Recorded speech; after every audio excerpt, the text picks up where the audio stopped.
Alright, we are live. How's it going, everybody? Welcome to the stream. Thank you so much for dropping by. I hope everybody's having a great night so far. Please let me know in the comment section. Much love and light to everybody here. Alright, guys, we're going to be starting in just a few seconds here. Just trying to make sure everything is all set up and working correctly. Alright, we are at 41. Okay. Hey, Rose Darkstorm, what's going on? Hey, Kim Fitzgerald Rock Fam, what's going on? We have Earth Angel. We have Texas GT. What is going? Good to see ya. How's everybody's night going so far tonight? Got the K2 meter out, and we have my spirit candle. Hey, it's Lynn Wright. What's going on, Lynn Wright? How are you? Earth Angel's in the house. What's going on, Earth Angel? Awesome, awesome. Welcome, everybody. Gino's Bizarro Ghost. I just added a wrench for you for the amazing comment earlier today. You highly deserve it. Hey, the Egyptian Gamer Geek. We have She Rocks. We have Cryptid559. We have Pamela Clydes, what's going on? Tim Timmons. Oh, doing all right there, Kim. I'm doing good. Just got off work and about to do some scary ghost stories. All right, let's see how we're doing stream health-wise. Looks like we're doing okay. A little bit of a struggle there for a second. I don't know what's going on.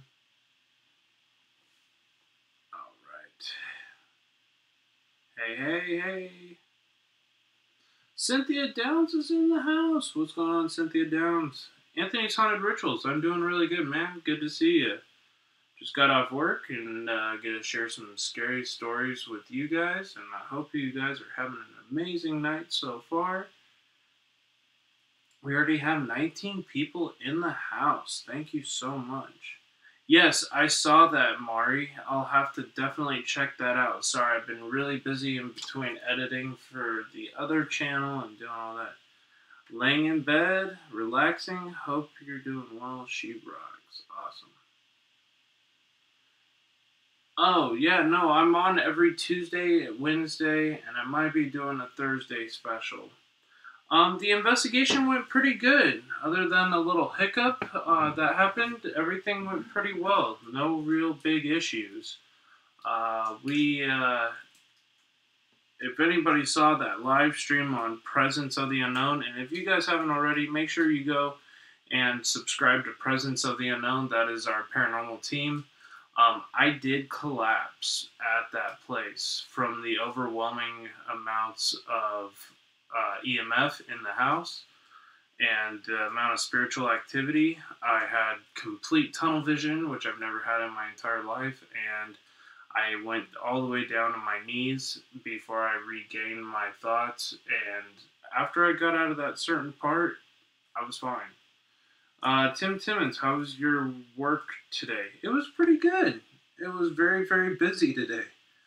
Work was pretty much non-stop all day. We had a party of 18 people.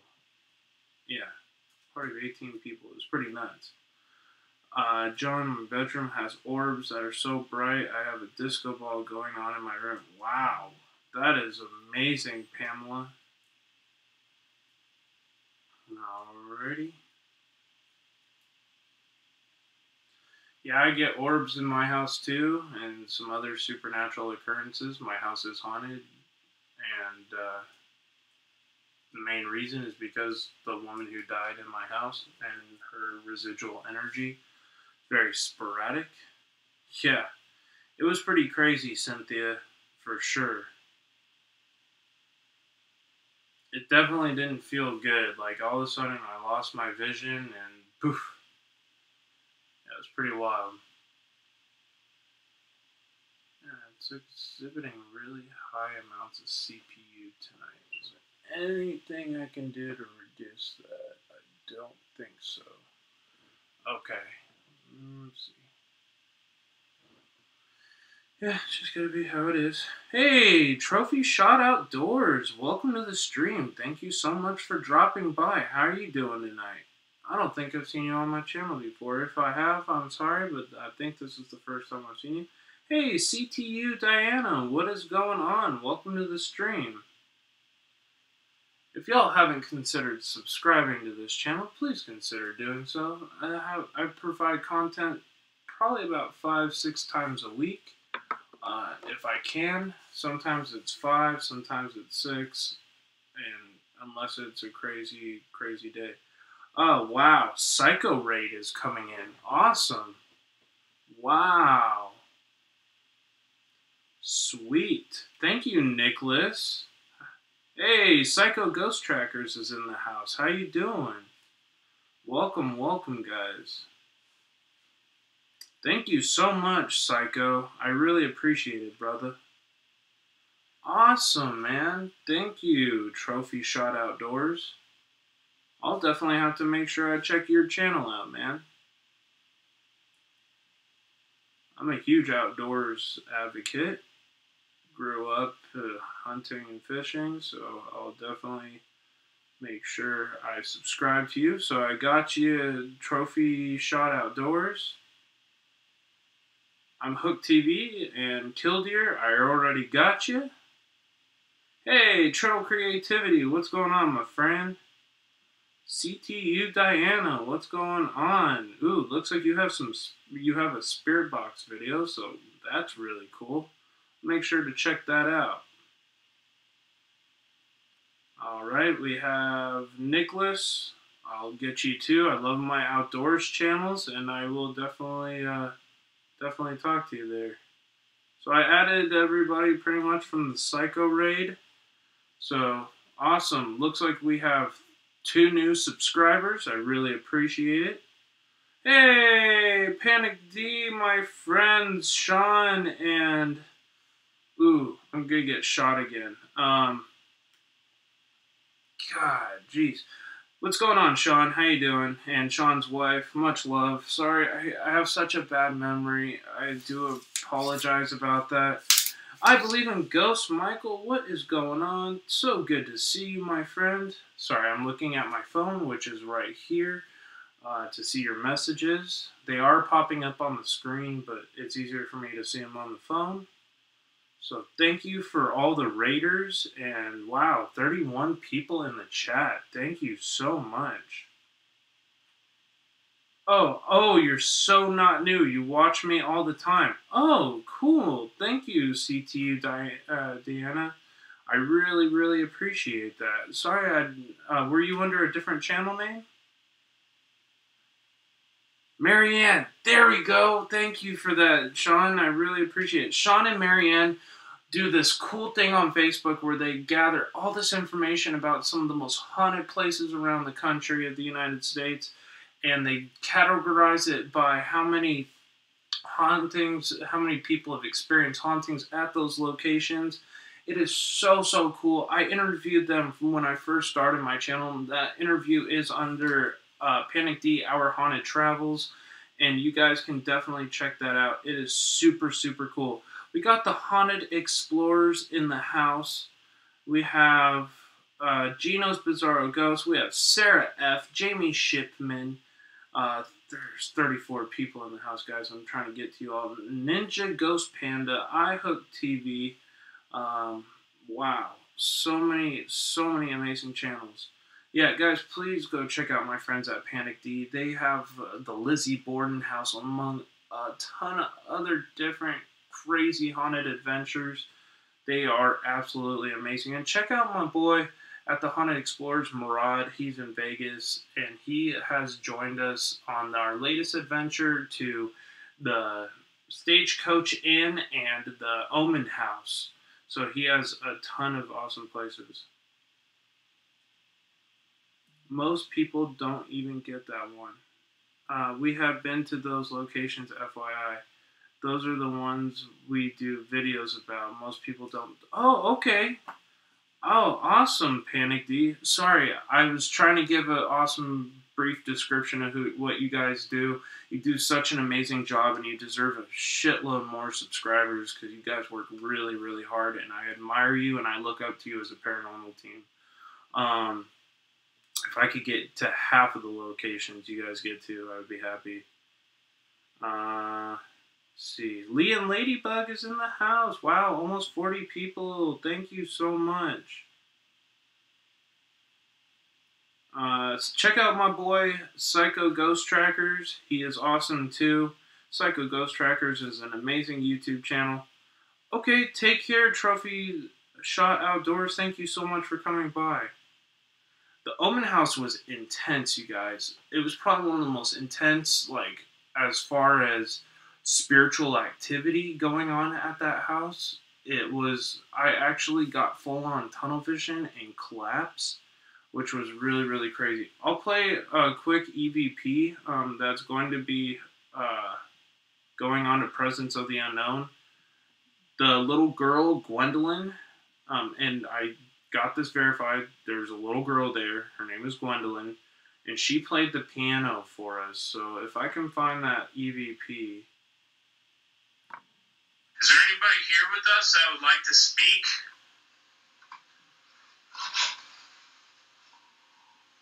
Gina says tell everybody. And that was like some weird breathing. Thank you for speaking. Okay, so I think it's this one. Are you a negative spirit? Yeah. Is there anybody here still with us? You can hear her play the piano by itself. Hi, Gwendolyn. Thank you for joining us. Should have had it recorded. But yeah, you can actually hear there's like a little kid's piano and she starts playing it by herself. No way. Hi, Gwendolyn. She did that for me 5 times at that house. It was really, really cool. Hey, let's see who else is on here. Thank you for the 37 people in the house. Not to mention the orbs that were going on in that house, the figurines that were getting knocked down by themselves. It was a total trip, you guys. Seriously. It was an amazing trip. Then we went to the Stagecoach before that. It is one of California's most haunted hotels. I did not know this. I looked it up. Sounds like the spirit trying to possess you. It could have, but I had my blessed cross on, so I was safe. Plus, I did a huge prayer before, during, and afterward to make sure. Already called off work for us tomorrow, so I have a chance to. Oh wow, awesome, Panic D.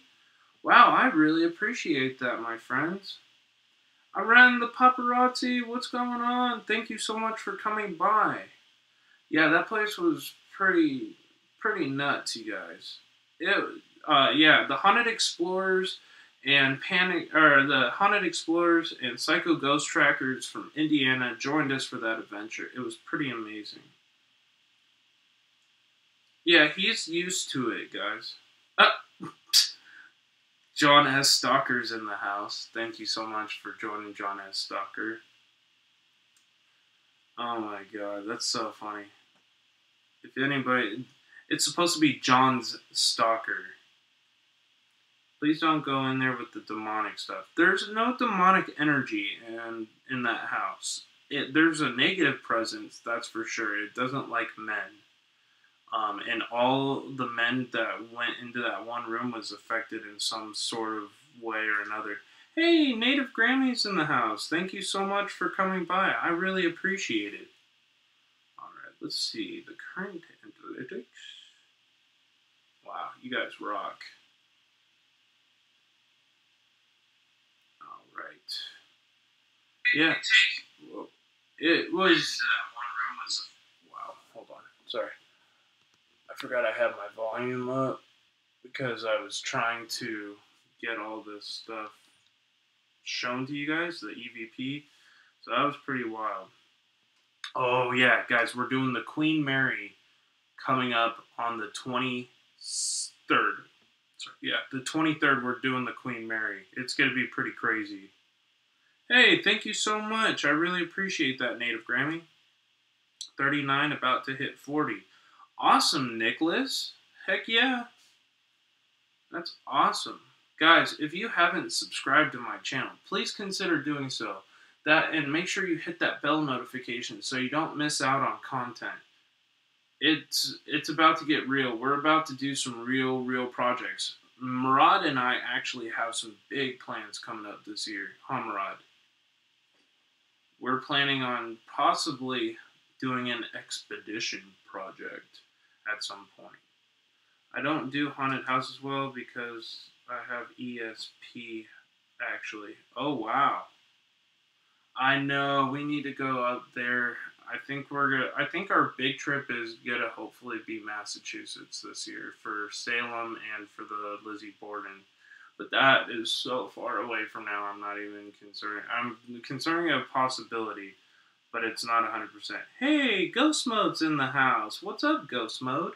Thank you so much for joining.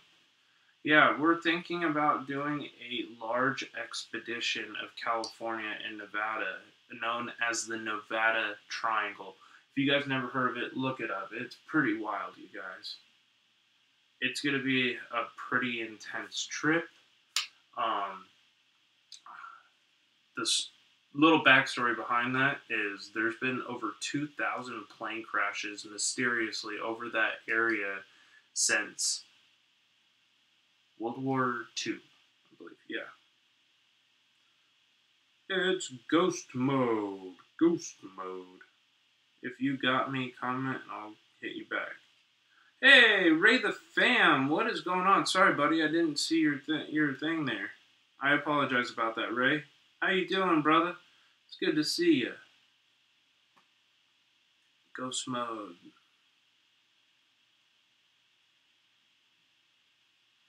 Yeah, summer's gonna be the best bet. Yeah, I think so too. Yeah, the Nevada Triangle is gonna be pretty crazy, guys. I know, Fresno is part of the Triangle, so it gives me an excuse to go to Fresno and collab with some people. We can go check out some of the stories behind that. So technically, Yosemite is part of that, Kings Canyon, Vegas, Area 51, all the way to Reno and Tonopah. So that'd be pretty wild. Pretty wild. Hey, man, book the trip this weekend. What trip? What are you talking about, Ghost? Psycho Ghost Trackers? Yeah, lots of history. It's one of my dream spots to check out.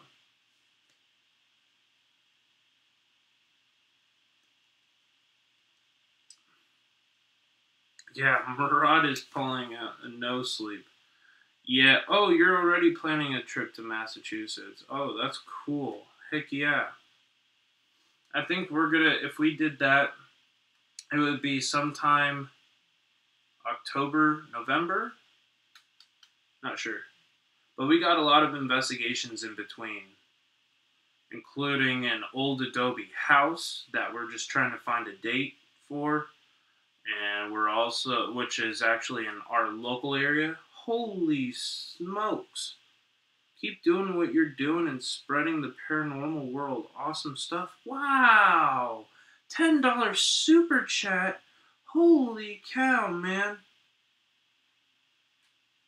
Psycho Ghost Trackers, where are you going?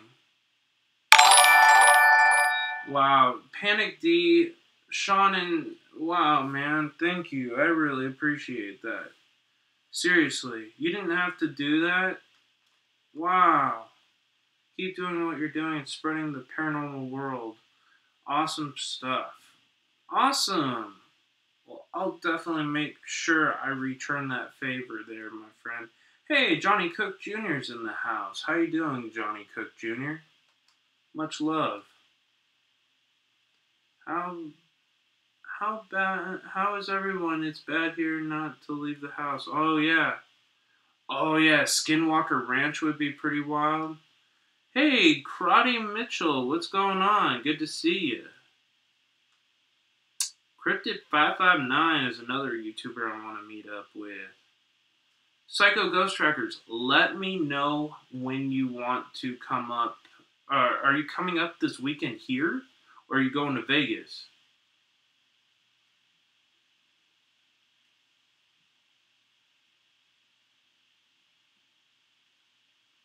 Virginia City, Bowers Mansion, Pyramid Lakes. Okay, thank you for that, Lynn. Hey, do you mind if you have Facebook or Twitter? Can you text me those locations and I can look them up? We're also planning on doing Calico Ghost Town and the abandoned water park that Murad did, which would be pretty wild. Have a good night, Haunted Explorers. So we're also thinking about doing that too. Ooh, -30. That sounds like no fun. Wow. Yowza. That is crazy. So, yeesh. That's insane. -30. Yikes. That's why I don't live up north. I'm sorry if that offends anybody, but I cannot live in that kind of conditions. I love the heat, man. I'm a summer boy. I love the southern weather. I love California weather. I'm not a cold person. I like some cold. Like I can withstand up to about 10 degrees, and then I start getting uncomfortable. Okay, here, hold on just a second. Facebook. I'll have Nightbot post my Facebook. Ooh, yikes. -50-degree wind chill? That's so not safe. So Nightbot just posted my my link for my Facebook page. Dude, ghost mode, that is uncomfortable. Wow. Yikes.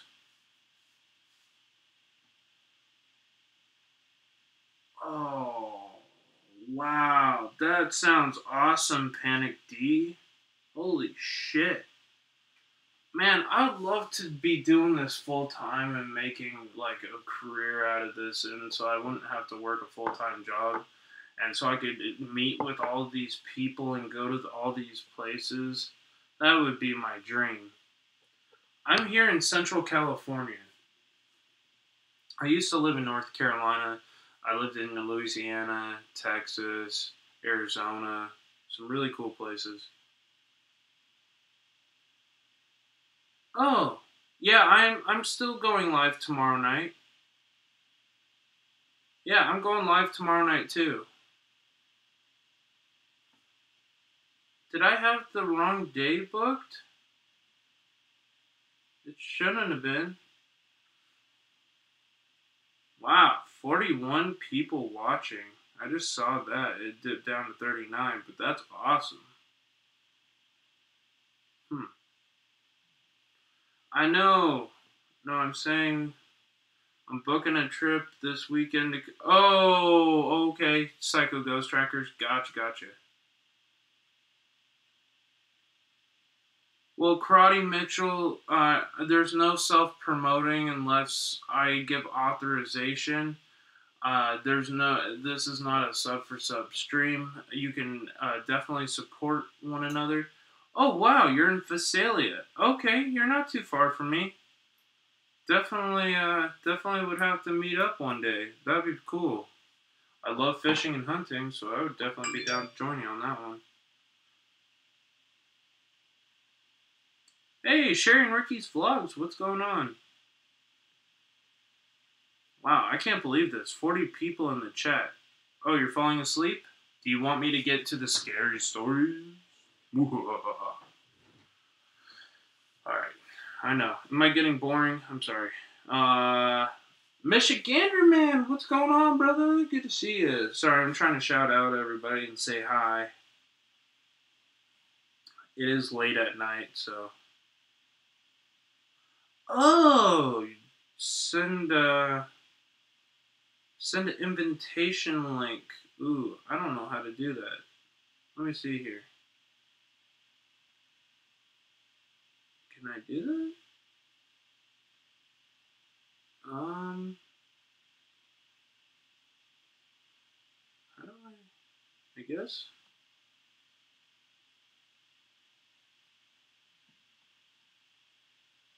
I guess it won't let me grab a link. It won't let me grab a link, so I don't know. You can add me. You can send it to me on Facebook or Twitter.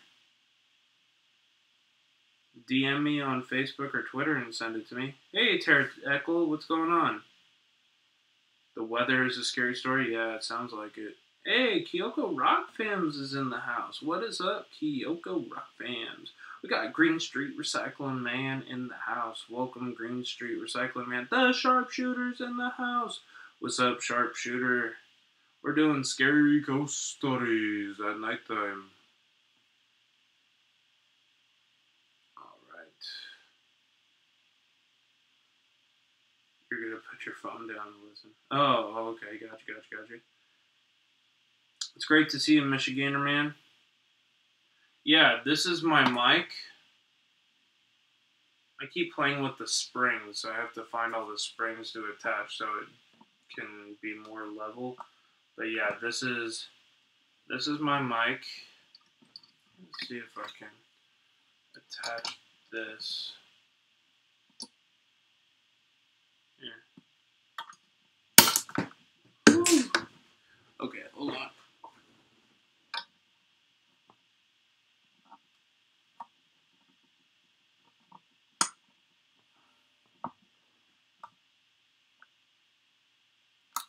Yeah, that's my mic. Okay. Awesome YouTuber.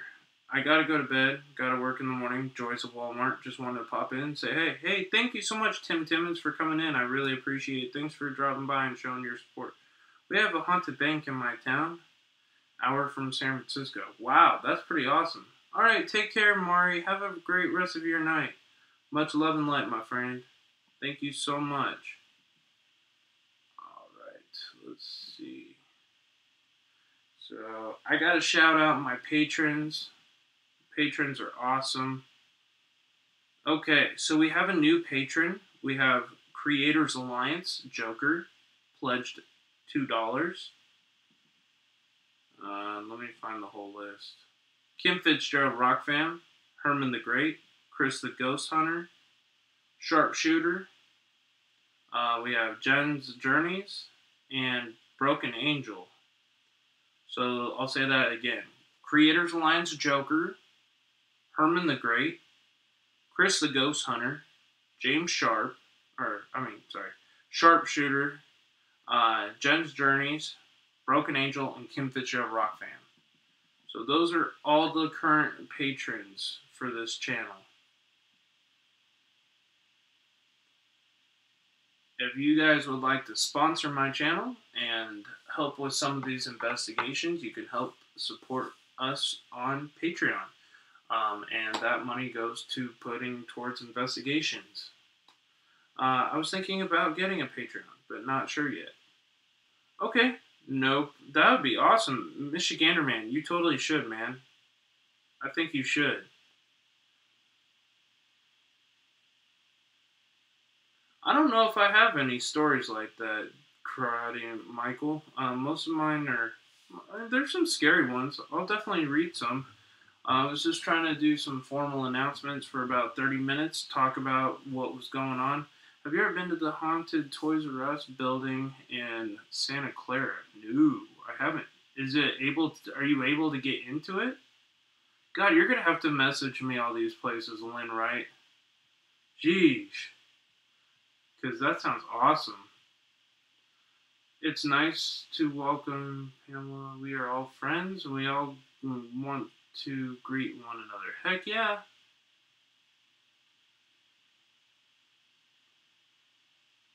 Awesome sauce. So many amazing YouTubers here. It would help if I did. Yeah, it definitely would, man. If you need help, I can try to help you set it up the best way I can. Definitely. Cryptid 559. I want to hear a story that'll make me feel alive. I'm dead inside. Oh no, that's sorry. I don't want to hear that. That sounds tough. That was torn down. Aw, that was torn down? What?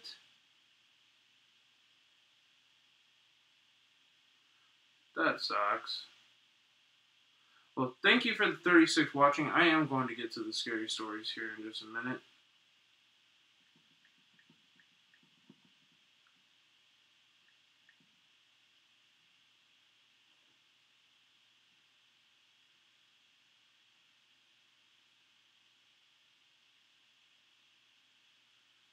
Alright, this story is called White Death. I'm currently sitting in front of my computer, scared witless. Every moment could be my last. My friend here with me, he is the sole reason why my life is in danger.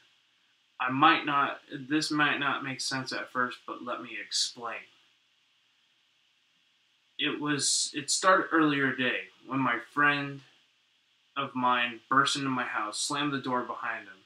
His eyes were wide with fear, and he stood there with his back against the door, breathing heavily. I asked him what had happened. He told me his story. He had been living with his aunt for the past year because his parents were in Mexico. They were doing some mission work in a small hospital in southern Mexico. The previous night, a bedraggled man had stumbled through the entrance of the hospital. He was screaming in Spanish and appeared to be out of his mind with terror. They brought him over to the chair. They let him sit down. He caught his breath. He told the story in broken English.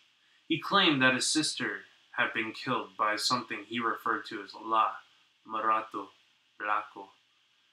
He kept saying that it was coming for him next. Confused, they asked him what Marato Blanco was. But with the look of uncomfortable fear in his face, he said that Marato Blanco was the White Death. She is the soul of a young girl who died years ago. She died by her own hand. He said, alone and unloved. She hated life so much that she wanted to remove all traces of herself from this earth. So great with her desire to completely obliterate her memory, she returned from the dead as a vengeful spirit, bent on killing all of those who knew of her existence. She is a girl, but she is not a girl, he said. She is dead. She is not dead, but she is not really alive. Her eyes were cold and black that weep blood. She walks without ever seeming to move an inch. She stalks her victims like a wild animal, pursuing them across rivers and valleys, trailing them to their homes. You are never really aware that she is following you until you hear that telltale knock upon your door. She knocks once for your skin, which she'll use to patch her own decaying flesh. Twice for your hair, which she will gnarl between her teeth. 3 times for your bones, she will fashion into clubs. And 4 for your beating heart, which she will tear out of your chest. 5 for your teeth, she will polish and put in a box. 6 times for your eyes, which she will pluck out one by one, which she will swallow. Or 7 times for your soul, she will swallow it whole. No matter where you go, the White Death will track you down, and you will hear the terrible knocking beginning at your door. You can try to outrun her, but she is faster than any mortal man. If you flee from your home while she's knocking at your door, she'll follow you wherever you go. The terrified man was certain that this thing had killed his sister. He had tried to tell the police about the White Death, but they would not listen, dismissing it as an old wives' tale. Next, he had to tell his priest, but the priest immediately shut the door in front of his face and turned him away. The priest had seen the White Death following him, he said, and he did not want to get involved. With his head in his hands, the frightened man said that the White Death will follow you forever until you tell someone else about it. Then it strikes, kills you, begins following the next person that you have told. After finishing this tale, the man stole a car from the hospital parking lot and vanished into the night. Apparently, my friend's mother and father immediately called to his aunt and told her about the strange man that had occurred. After she had heard about the White Death, she said that they had not processed this. Or after they asked her she had ever heard of the White Death, she said that she had not, and they proceeded to tell her the story that the man had told them. The aunt got a phone call later that night. It was the Mexican police. They told her that her parents had been found dead outside the hospital, and they were torn apart. My friend's aunt immediately called into the school to break the bad news to him. He cried. She told him that he couldn't understand what had happened. She recanted the whole story and told him, telling him that there was a strange man who appeared at the hospital just hours before your parents were found dead. She told him that now the man has given his parents the weird, disturbing story called the White Death. He hung up the phone and struggled to come to terms with what had happened. It was almost like it didn't seem real to him. When he got home after school, he had found that his front door of his aunt's house was standing open. Inside was a trail of blood leading into the kitchen. There, on the kitchen floor, he found his aunt's body. She was torn limb from limb. He ran outside of the house, all across the town, never looking back until he reached my house. As he told me his story, I could hardly believe it. Within the spare of a day, his mother, his father, and his aunt had all been murdered. It seemed too far-fetched. But before I could utter another word, my friend and I both recoiled in horror as we heard knocking beginning at my front door. We have been staring at the front door for hours now, neither of us wanting to open it. But the knocking was still going on, louder and louder and louder. She gives up. She never quits. La Morocco Blanco is unstoppable. She says that she wants to scare us, me and my friend. She wants to scare my friend and I. I think that she wants to blame each other, and do I. I blame my friend. It's all his fault. He should never have told me about her. As I sit in my house, beside both of us, listening to her hideous knocking and growling at getting louder and louder, I wish a lot of things. I wish she had killed my friend before he reached the house. If he had never been able to tell me about her, I would never be in danger. I'm sorry so much that I am so sorry that I ever met him. I'm sorry for you too. I'm sorry that I made you read this story. I'm sorry that I ever told you about the White Death, because now you know about her. She's coming for you next.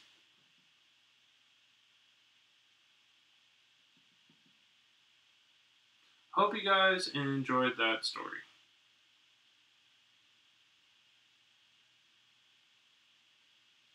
Let me know what you think about that. Let's see, anybody new to the stream? Paranormal Fan 11, what's going on? Miss Monty P, hello, hello. Carl Mates, what's going on? Nathan Likes Drums, what's going on, brother? Thank you so much for coming. I'm shook now. Hey, Willie Reed, what's going on, man?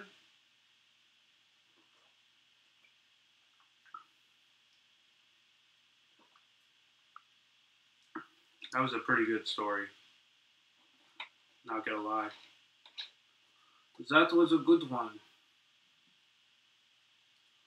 So we're nearing about 120 views on the stream so far. So awesome sauce. That was a good one. I like it more than the other ones. Yeah, it was a pretty good one. Yeah, we're planning on doing Brody too. I want to do Brody so bad. You don't even understand. I Am Hooked TV. I keep seeing that place. There's actually another one in California called Johannesburg, and it's creepy too.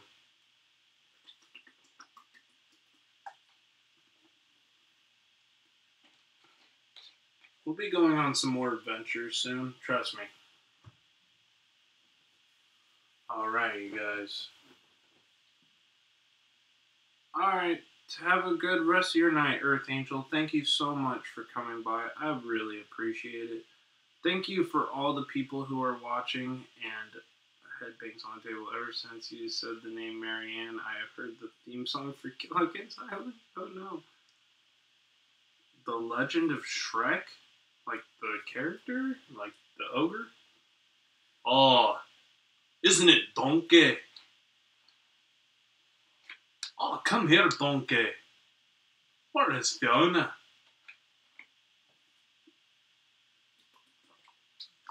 Sorry, you got me on a weird Scottish accent.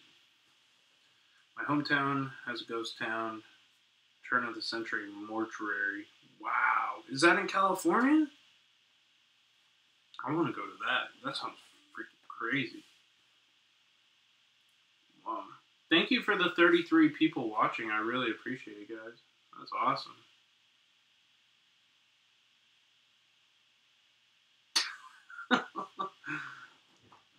Oh, isn't it Donkey? Probably a mixture between Shrek and Bat Bastard. Well, it's the same guy who does both, so. Orcs have layers, like onions. I have a hard time maintaining the Scottish accent for a long time.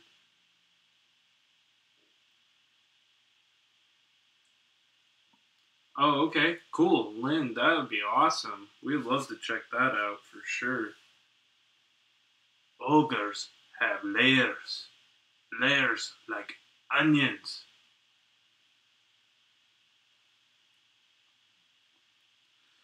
I'm probably, yeah, most likely we're probably going to be getting a night there at the Queen Mary. I need to reserve it pretty soon. What? Never had Starbucks coffee? Say what? Oh, get into my belly. Yep, exactly. Oh, I know. That's awesome, Lynn. I would really want to connect with you, actually. Oh, that's cool, Willie Reed. I actually don't agree with that. We have a local coffee store that's way better than Starbucks, and it's cheaper. It's just further away than Starbucks is from my house. But every morning I go to Starbucks, and I have a triple shot of espresso with a white chocolate mocha every morning to get me started.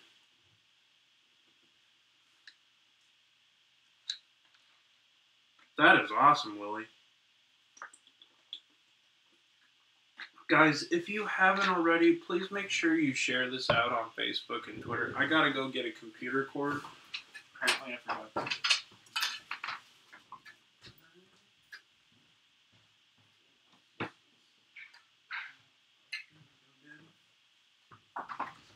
I almost didn't pay attention to that and almost didn't have my computer plugged in. I could have lost this whole stream. So thank God I caught that. That would have been bad.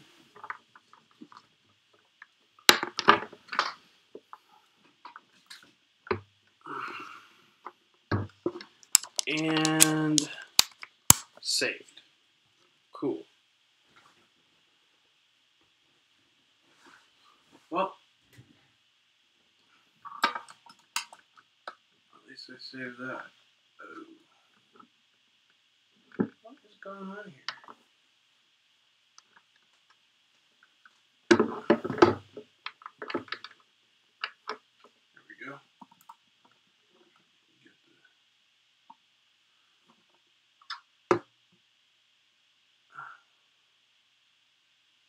I don't know what's going on. I just seen your blinds move. Are you sure that wasn't because... Hey, Stephen Davis, what's going on? Thank you so much for joining.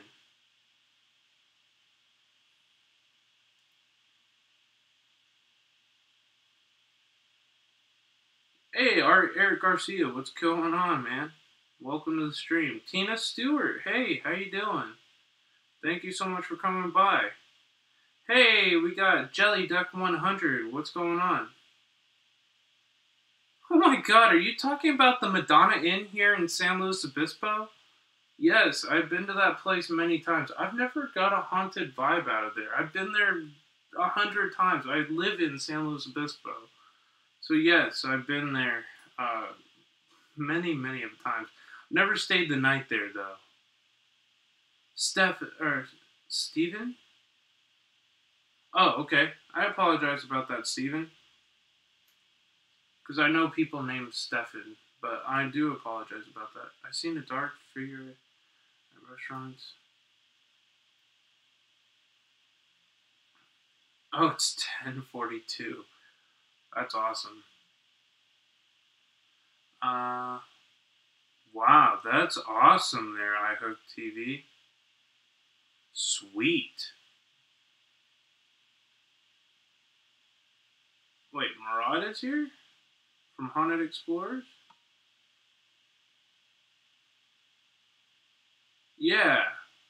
Alright, take care, Paranormal Fan 11. Take care. Have a good rest of your night. Oh, Bloody Mary's awesome too, yeah. I know.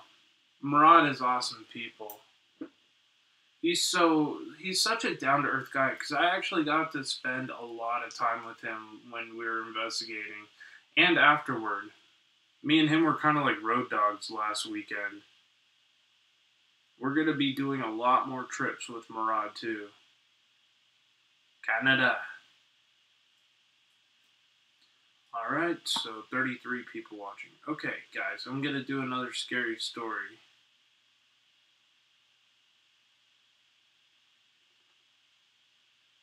This one is very long, so bear with me, and I hope you enjoy. I've never read this story. It's called House on Fire.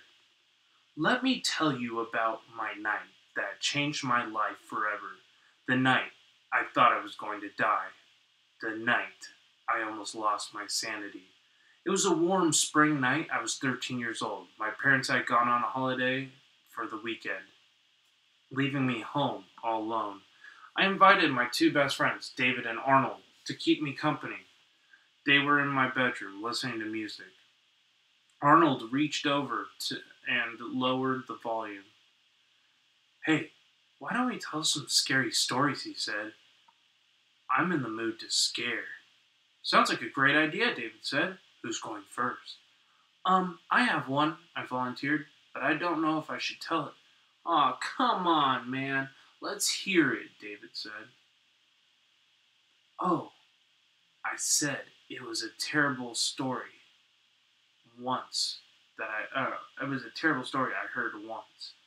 It all happened many years ago.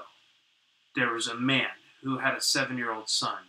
His wife had died giving birth to the boy. They lived in the countryside. They had no neighbors for miles. They didn't even have a phone because at that time the lines didn't reach out that far. Hey, Paranormal Whales. One day the father came home from work and he was horrified to find his house on fire. He immediately thought about his young son and rushed inside, calling the boy's name. When he had heard his son answer, he replied that the poor boy was trapped in the bedroom. The father ran to the door and tried to open it, but it wouldn't budge. The beam had fallen from the bedroom ceiling and blocked the door. He banged and banged on the door with all of his might. It was too solid. He even rushed against it with his shoulder, trying to break it down. It was no use. All the time he could hear his son screaming. The boy was in a panic, screaming and crying for help. The man kept trying to batter down the door. No matter what he did to try to help him, the door held firm. He shouted enraged. He wailed in despair, but no longer thought about anything else. Just the door and his screaming son on the other side. His son burned to death in the house. The father died too. He never managed to open the door, and he stayed there until the end, desperately trying to break down the door until he succumbed to the smoke and flames. Arnold looked at me in disgust. "That's not scary." "I admit, it's pretty weak," David said. "It's even more sad than scary." That's when I decided to tell him the last part of the story. I hadn't planned on telling this part, but I got carried away trying to impress them, so I was stupid to continue. I should have never have told them. "Wait, you didn't hear the rest of the story," I said. "Ever since then, the father's ghost is trying to open the door to save his son. And if you say, well, I'd rather not say the exact words. But basically, if you call him and tell him that everything in the house, everything is burning and ask him to come help you, his ghost will appear at your door and take you away." David looked at me thoughtfully. "Have you ever tried it?" he said. "No, I'd be too scared to test it out." Arnold had a gleam of excitement in his eyes. "Hey, we should try it right now," he said. I tensed up, no desire to summon a ghost, and I was already sorry that I had said anything about the legend. David smiled. "Yeah, why not, man?" I was going to tell him that I didn't want to do it, but they didn't give me a chance. Arnold put on a trembling voice and tried to imitate the little boy and screamed, "Daddy, Daddy, help me. The flames are coming all around me. I'm so scared." Then burst out laughing. I didn't crack a smile. But him, he laughed. David watched him in amusement and said nothing. Arnold started to scream again, even louder this time. "I'm burning, Daddy! Help me, I'm burning! Stop it, Arnold!" "That's not funny," I shouted. I didn't mean to, but it just came out of me. I was really scared and I didn't want to hear him anymore. "What are you afraid of?" Arnold laughed. "Oh, come on, it's a stupid story, that's all. Not even a good one." With a smirk, he continued, "Daddy, please help me. The fire's burning me alive. Help me. All of a sudden, there was a loud knock on the bedroom door. Arnold stopped in mid-scream. We all froze. There was an eerie silence. All we did was look at each other. None of us made a sound. Boom. Boom. Boom. We almost jumped out of our skin. Boom, boom, boom. "What is that noise?" Arnold exclaimed. "This is a joke. It's really not funny." His face was white as a sheet. The banging on the door continued. Then we heard a man screaming. Those horrible cries will remain forever etched in my memory, and I can hear them now. It sounded like the cry of a dying animal. It was inhuman and indefinitely sad. Banging against the door, that horrible scream continues relentlessly. I was terrified to continue and to hide behind the wardrobe. Arnold grabbed the chair and stood poised to strike at anyone who entered the room. David curled up against the wall, tears streaming down his face. "No," he cried. "No. What is this? I'm scared." Immediately, the screaming grew outside, and it grew stronger and stronger and more harrowing and even more terrifying. The banging outside the door grew louder. I thought it was going to fly off the hinges. The panic seemed to overtake David. "I can't take it anymore," he wailed. "I can't even get out of here." And with that, he ran towards the door and opened it. "No!" I cried. "Don't!" But before I could finish my sentence, he jumped out the window and I heard him fall. For a brief moment, everything was silent. Then I heard him cry out in pain. "Oh, I fell. I'm hurt. My back." Oh, I'm hurt. I ran towards the window and I looked out. David lay on the concrete, screaming in pain. The screaming came from behind the door, got even more louder the more and more crazed. Banging increased. I was going crazy. All the relentless nightmare and David screaming. Hold on. David screaming only added to the horror of the situation, especially since Arnold and I were too scared to leave the room to help him. I smelled something. At first, I didn't know what it was, but then it started to fill the house with an awful stench. It smelled like burning flesh, and it was unbearable. I turned away from the window and saw Arnold standing motionless in the middle of the room. His eyes were wide, and he was staring at the door as he was in a trance. He bent over and vomited on the carpet. The banging and screaming and shouting and the stench of burning flesh and the sight of Arnold spewing was too much for me. I began to throw up as well. I leaned back up the wall, and David continued to howl and furiously start knocking, and the knocking continued. I had an idea. Maybe if David's cries outside were attracting the man outside the door, I could close the window. We sat on the floor with our hands over our ears, shrieking in terror, and cataclysmic blows against the door continued unabated, and the awful cries pierced our eardrums, and the burning stench mixed with the smell of our vomit. Gradually, the screams died down, and the smell subsided, and the banging of our door only grew weaker and weaker, until we finally everything was silent. Then we could hear David's muffled cries for pain, though the windows were closed. Arnold looked at me with a low voice. What do we do now? Maybe we should call the police. Or the fire department. I don't know. An ambulance to help David. Where's your phone? Downstairs. Do you think it's gone? Well, quietly, it's quiet, he hesitantly said. That's right, he said. We'll have to go down. Well, I'll go. Anyway, it's gone, right? I guess so. Arnold got up slowly and hesitantly walked towards the door. He gently seized the handle and pushed the door open and peeked in the hallway. It was empty. With a smirk on his face, he turned to me and said, It's crazy. The door was open all the time, this stupid ghost. He didn't have time to finish his sentence. In a flash, a hand came from around the door and grabbed Arnold by his neck. He stood there petrified, screaming, and eyes wide in terror. His arm blackened and charred in the smell of burning flesh. Before I could react, Arnold suddenly disappeared from my eyes, dragged through the hallway, and whisked down the hall at an impossible speed. The door slammed with a deafening shatter. I got to my feet and ran to the door, but I didn't dare open it.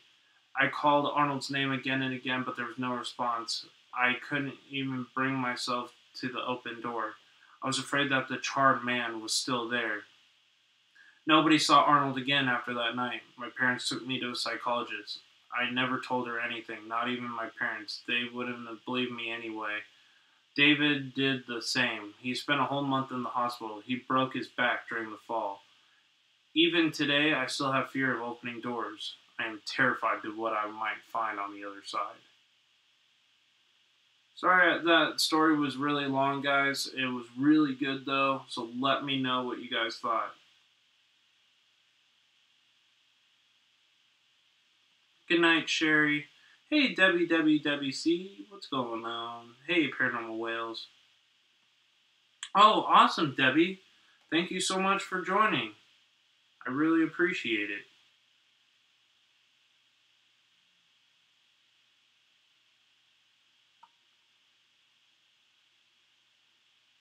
So what did you guys think of that story?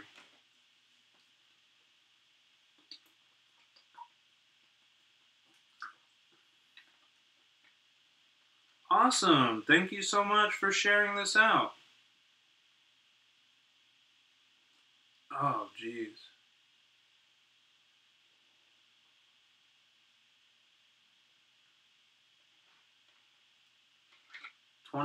24 people watching. I really appreciate that, guys. I know this is super late at night. Thank you all for your support. We've had over close to 100 views on this live stream so far. Actually, the number is 100 and closer to 140 already on this live stream. So thank you so much. Hey John, you in Clown Motel on the 20th. I don't know if I'll be able to take off work, Paranormal Wales.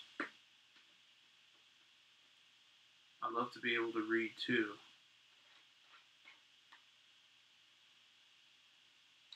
I don't care what IRS is about. Your voice is comforting. When he called the boys, yeah, exactly, Karate Mitchell. Exactly. Oh, here, lurking, eating dinner. Oh, okay, awesome, Kim. Hey, Shoe Nice, official classic uploads by Jeff C. Welcome, welcome, welcome. Thank you so much for joining. So how is everybody enjoying the streams? We won't sleep much anyway. Yeah. Okay. Yeah, awesome, man. www.c.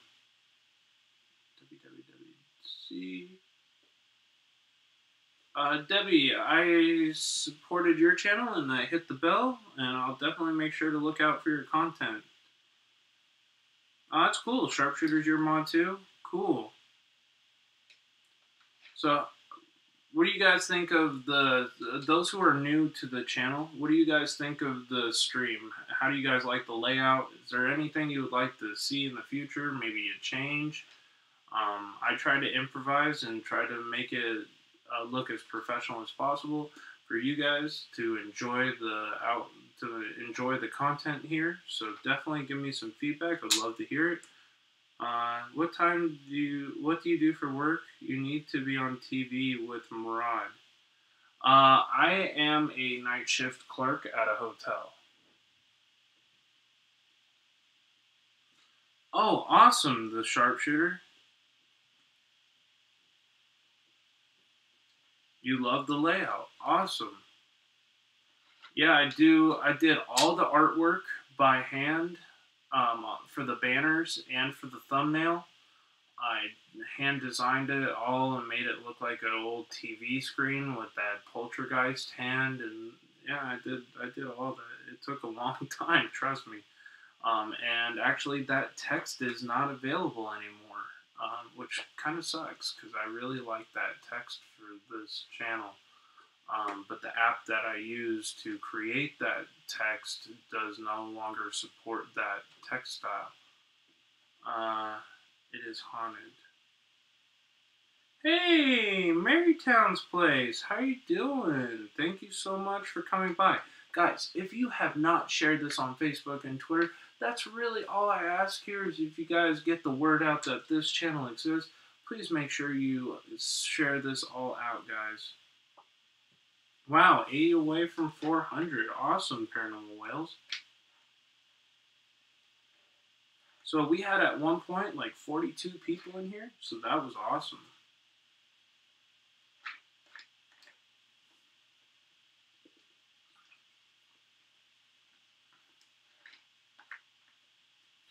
So I gotta find another story. I do have a Patreon. I'm always happy when new patrons come in because I didn't really get much for Patreon as I wanted for the Green Hotel investigation, but I will be uploading some more videos onto Patreon. I'm going to be trying to do some like patron-only events here coming up with my buddy Ian, just some kind of normal traveling around this area, maybe some just stuff. Like I might start doing like 2 days before my videos come out on YouTube, I'll probably be uploading them to Patreon. So if you guys would want to see ahead of time some of the new videos that I post in the future, please make sure you join me on Patreon, and that way you can Denied C streams your channel, John. Oh, Debbie C streams my channel?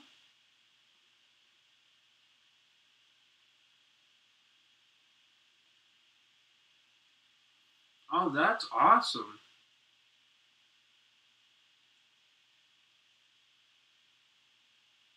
Yeah, no problem. I love reading it out.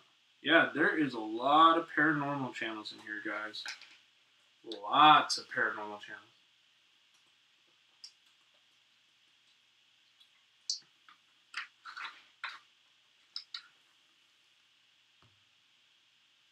Yeah, absolutely. Debbie C. Thank you so much for the ad, and I really appreciate it.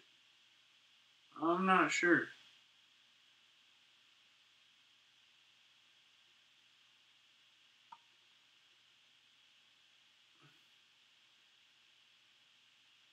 Huh.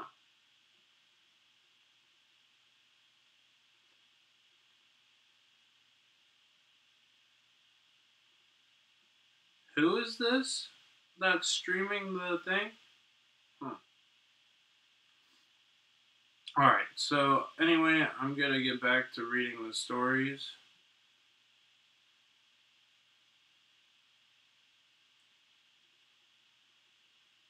This one's called The Clawfoot Bathtub. Ever since her parents bought the Clawfoot bathtub, Jenny has felt ill at ease when she went to the toilet. Her father said it was an old vintage Victorian tub. She suspected that he had just gotten it from a cheap old warehouse antique store, and almost everything that they owned was used. Her father could never resist her a discount. Something about the antique bath bothered her. Perhaps it was dark, ugly, reddish brown stains on the porcelain, and maybe the way that the gnarled cast iron legs just jutted out at a weird angle. They looked like the paws of some monstrous, misshapen beast. Sometimes she imagined the bathtub suddenly standing up and scuttling out from the bathroom while her back was turned. Janny was almost 13 years old, but her mother still threatened her like a child, telling her when to get up and to do her homework, and when she could watch TV, and when she had to go to bed. Her parents seemed to argue consistently about everything. Even the slightest little spark of feud lasted for hours. She could not remember a time when there had been a place of quiet in the house. Excuse me.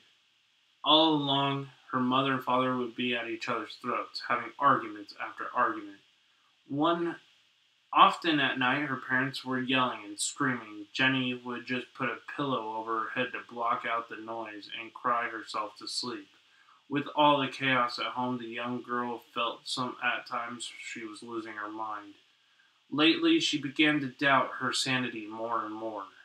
Every time she was led into the bathroom to take a shower or brush her teeth, she would often see things out the corner of her eye. Reflected in the mirror, she could see the clawfoot tub behind her. Once, she had saw blood running from the faucet. She turned to look and the taps weren't running.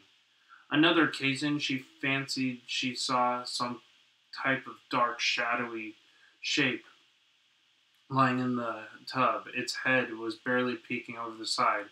Of course, she spun around, her heart facing with fear, but the clawfoot bathtub was empty.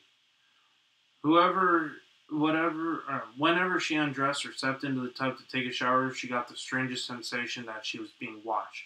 The hair on her back stood up like she was, and felt like somebody was staring at her naked body. One night, while she was taking a shower, she dropped the soap.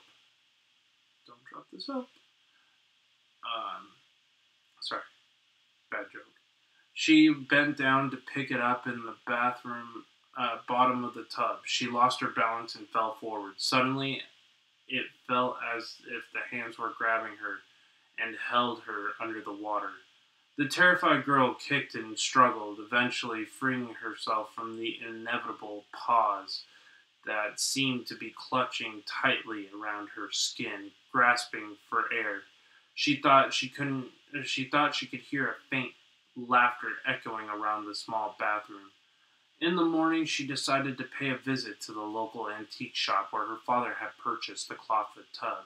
She asked the owner of the vintage bath if he had sold one days before. She was shocked to find the horrifying tale that he had to tell.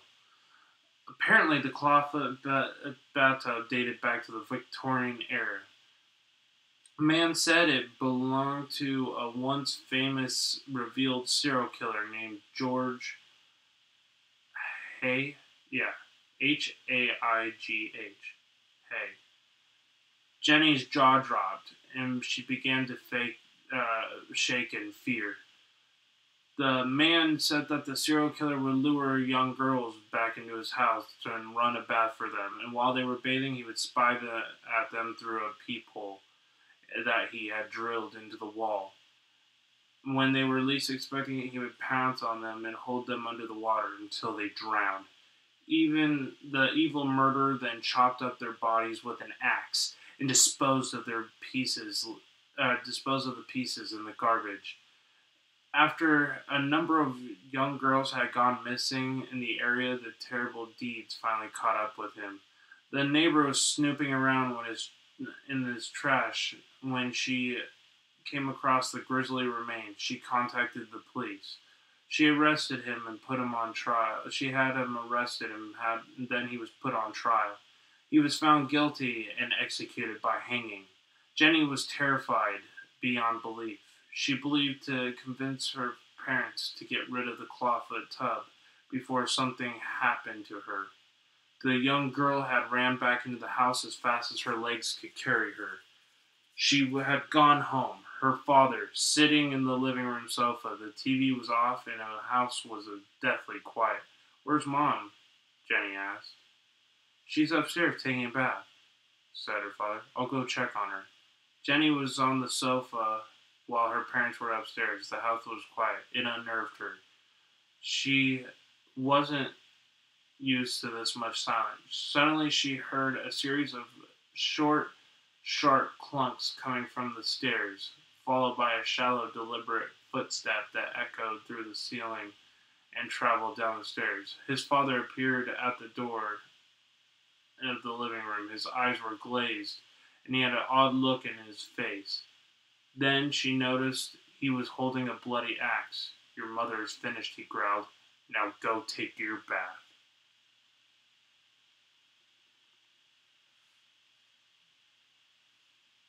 Thank you so much for the 25 people watching. Wow, thank you guys.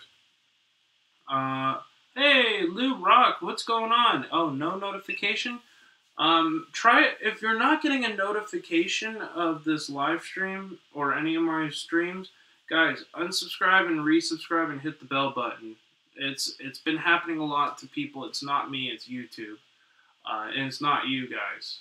You just have to unsubscribe, resubscribe, and hit the bell notification if you're not getting the notifications right. I knew Charles.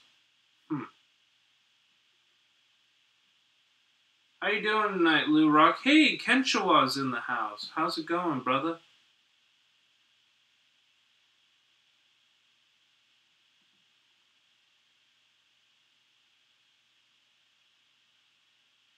Debbie, you knew AGP?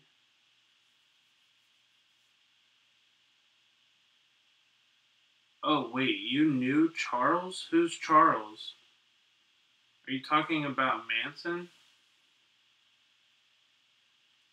Or who? I'm trying to figure out who you're talking about.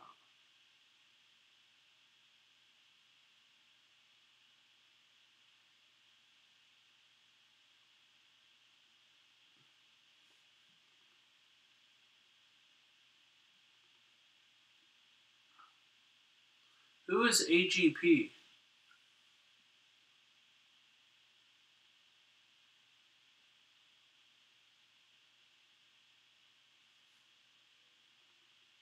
Charles Green, AGP? Not sure who that is.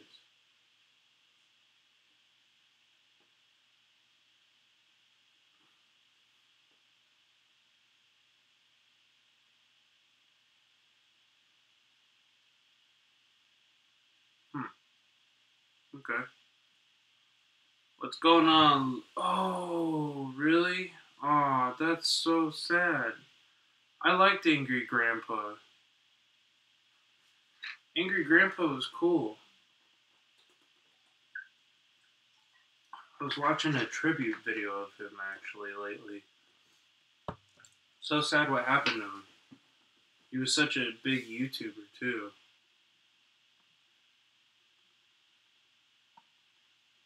I'm gonna check my Facebook real quick.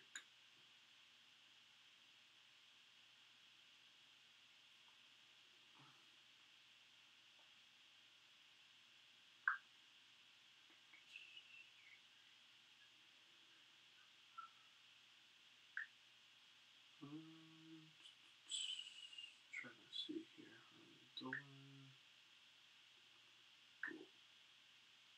I'm gonna check Twitter real quick. So, Anthony, thank you so much for tweeting this out. I do appreciate it.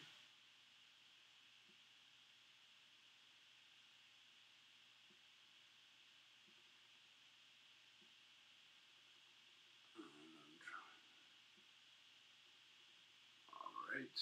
So I retweeted everybody who highlighted my name on Twitter there. Awesome sauce.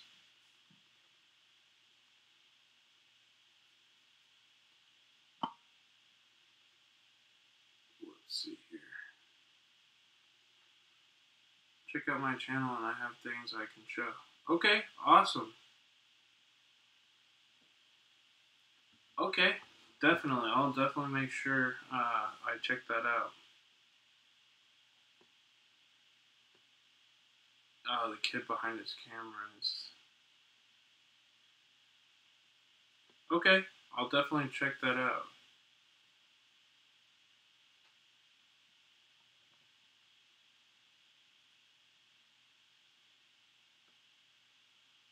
Oh, wow. He has 2.2 million subscribers. That's awesome. Yeah, I'm subscribed to Dougie West, too. Like, Dougie West, I think, has actually been on my channel a few times. If that's the same person. He's friends with Lunatic Dad. Oh, okay.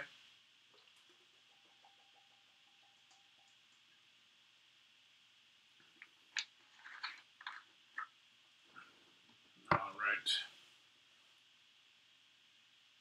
Let's see here. I only know Dougie through Lunatic Dad and that whole group. Because Doug is friends with... Doug used to be a huge... Lunatic Dad used to be a huge Angry Grandpa friend.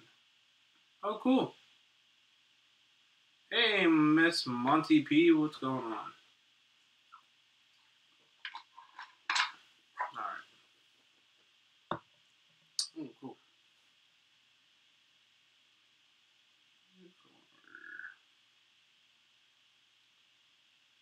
Trying to make sure I have all this stuff checked.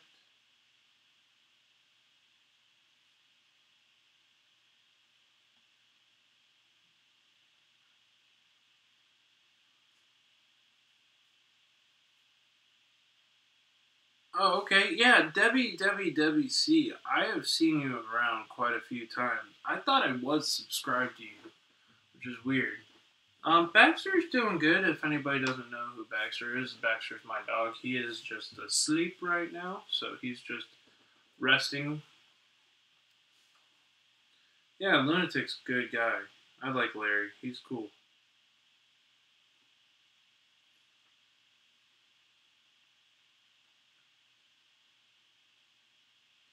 Yep, I know JoJo and Brian and Ghost Mafia.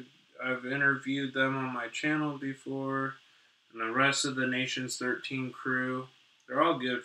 They're all good fam here. JoJo and Brian are awesome. Very hardworking YouTubers. Yeah.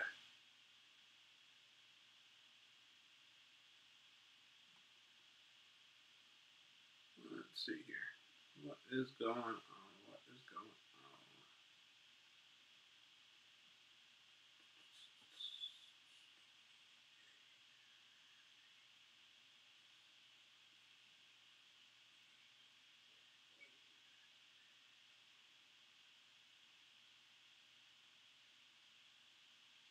Cool. So, how did everybody like the new Stagecoach In video? Did you guys watch that? That video was pretty cool, guys. That was right before we went over to the Omen house.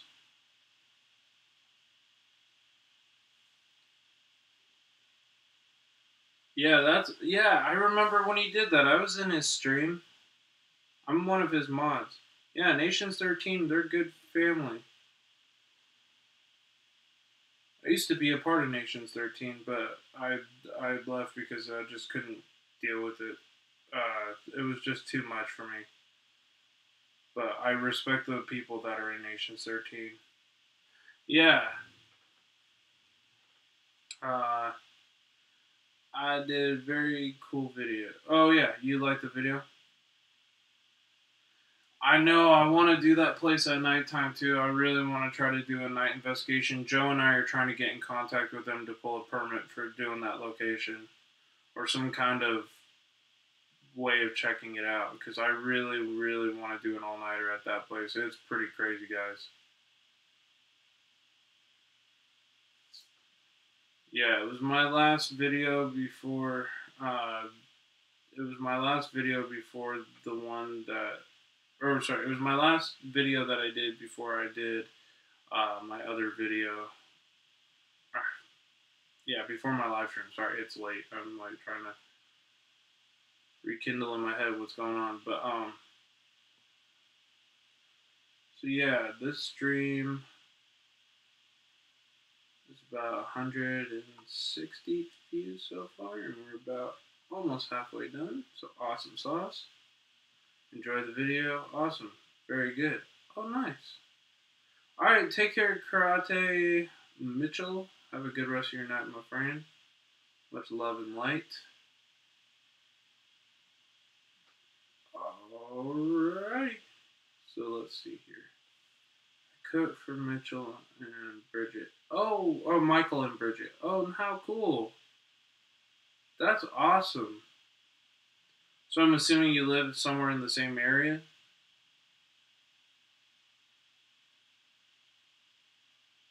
I've been back through. Yeah, Baxter, it's sleepy time. Oh, okay, Charleston.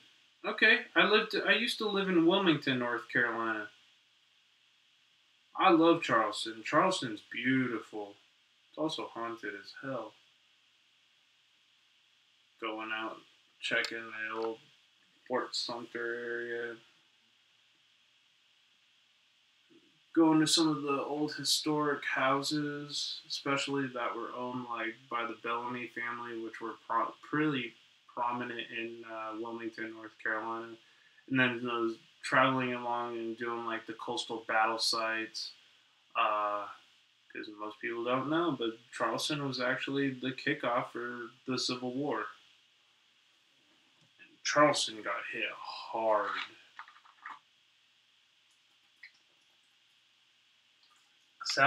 South Carolina and Georgia got slammed. Oh, about 30 minutes. Oh, okay.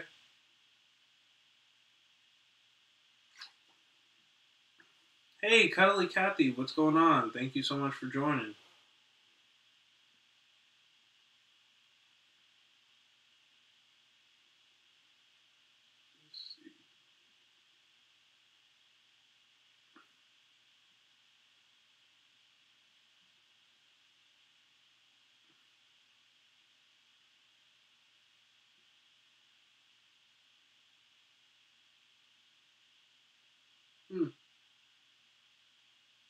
That's weird.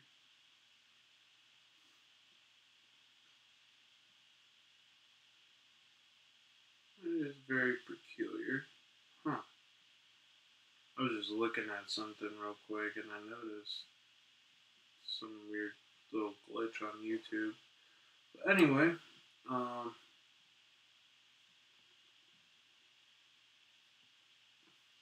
looking forward to meeting you and Joe. Oh yeah, for sure. Paranormal Wales UK. Me too. Yeah. Oh, Debbie, your house is haunted? Same here. Has my EMF reader gone off tonight at all? Nothing negative. That's good. Oh, you're gonna be moving to Florida, or are you already there? You're just looking for a different place in Florida.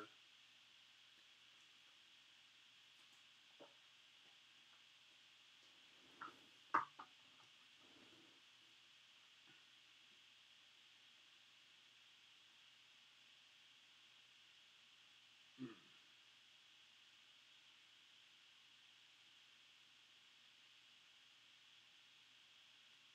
Hurricane season officially begins June 1st.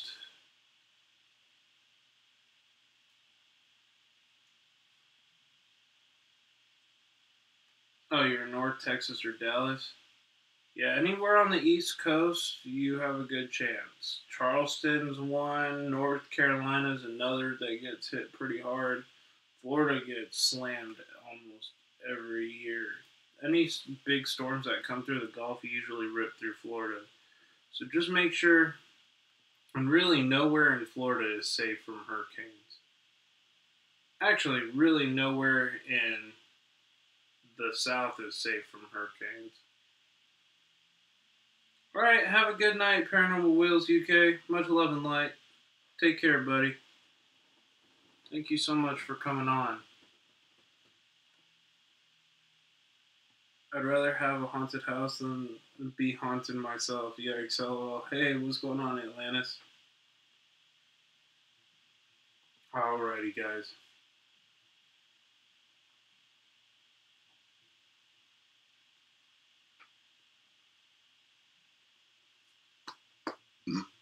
Excuse me. Ooh.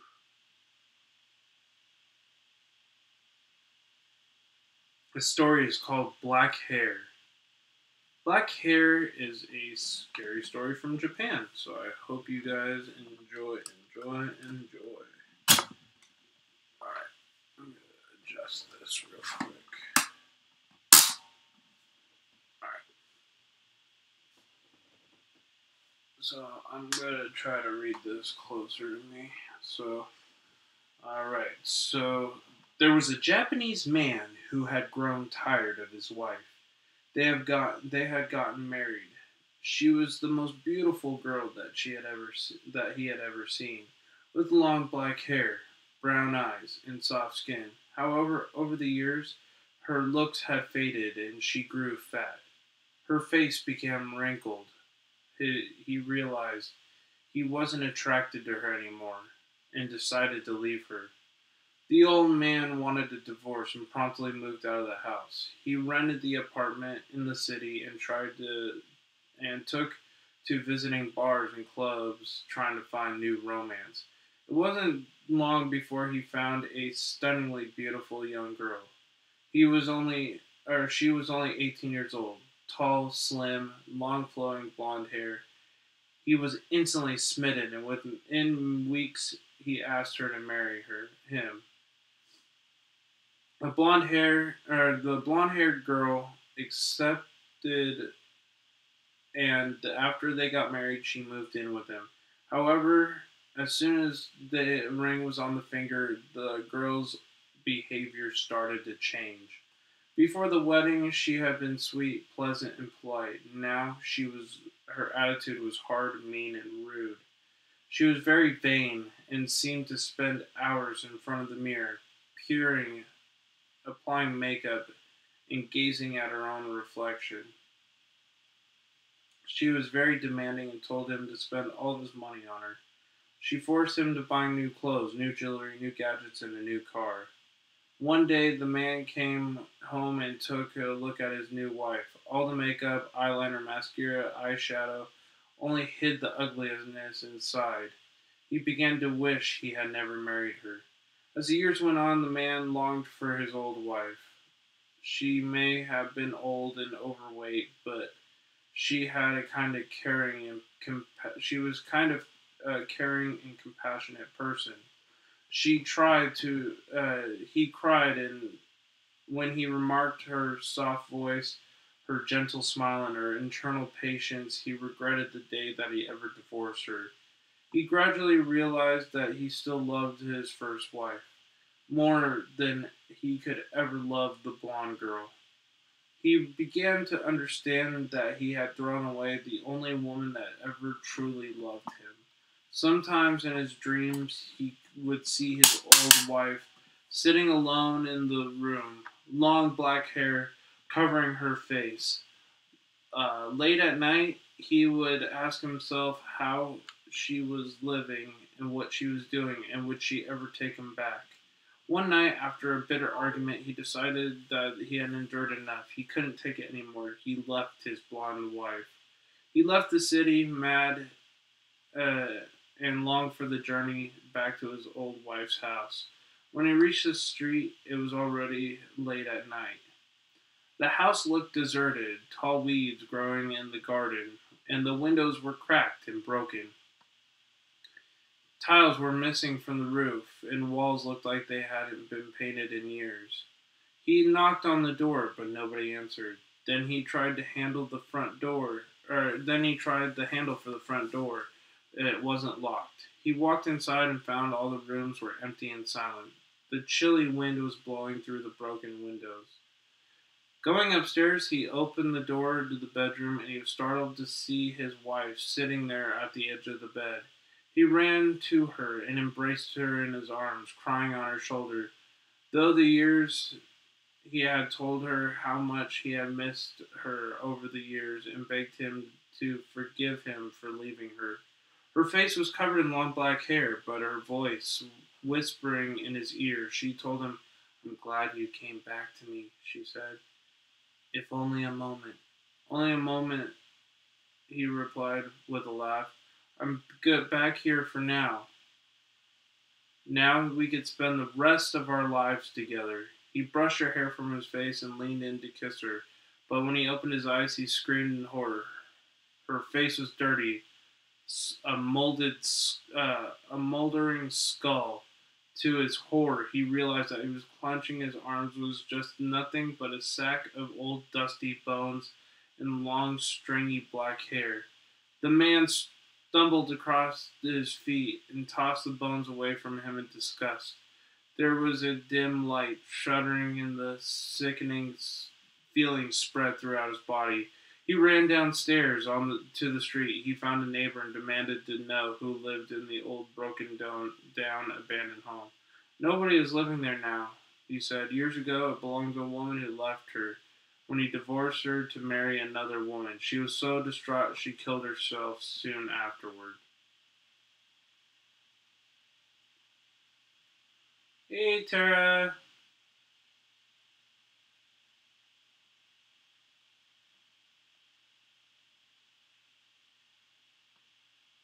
Oh, nice. You're thinking about moving to Colorado?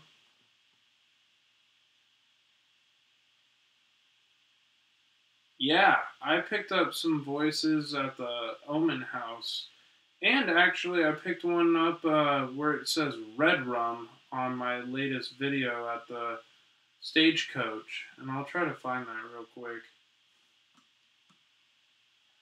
I don't know if you're going to be able to find it. Let's see.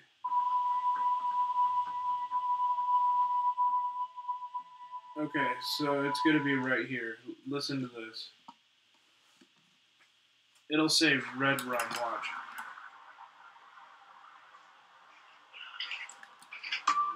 It literally says Red Rum, and I caught it on camera while I was exploring this place.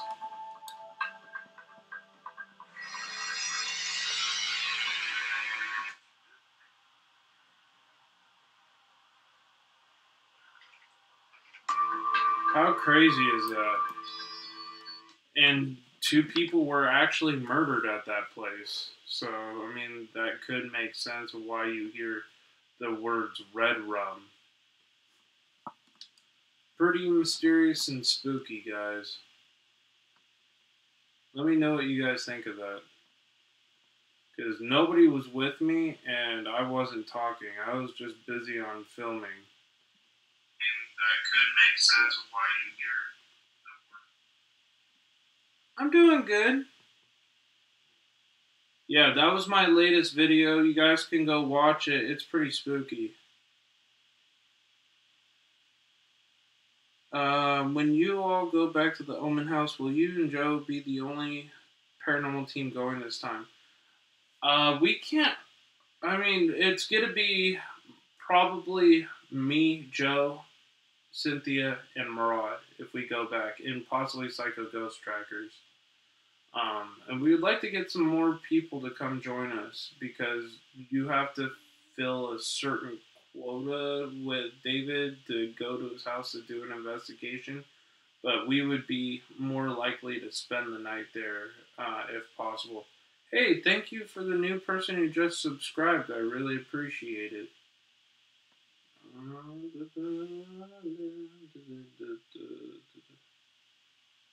Going down. It's not notifying me who subscribes anymore. Oops. Yeah, block that. What? Are you kidding me, Atlantis? Your dad is on life support? Oh, man. Shit. I didn't know that. My heart and love and prayers go out to you and your family, man. I'm sorry to hear that, bro. You'll definitely be in my prayers. Oh, Jesus. I'll keep you guys in my prayers. That's so rough, man.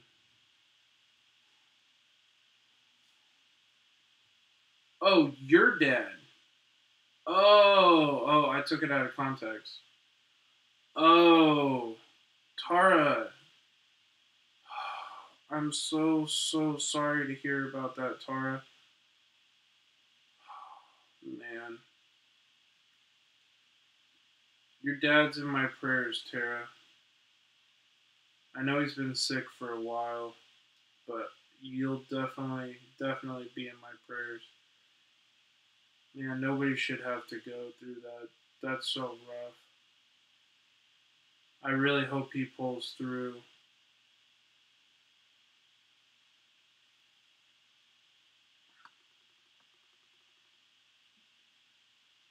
Thank you for the 19 people watching. I really appreciate it, guys.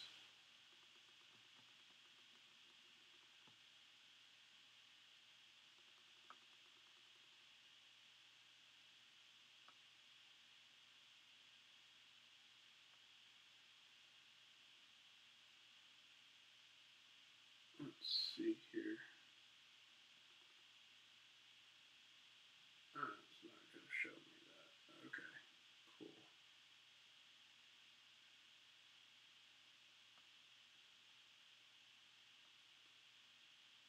All right.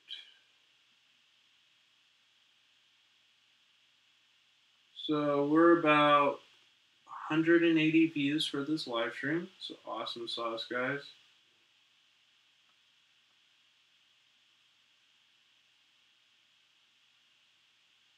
Thank you for smashing that like button, guys. That's awesome. Guys, if you haven't already, make sure you share this out on Facebook and Twitter. That would really help. I'm going to check the messages right now.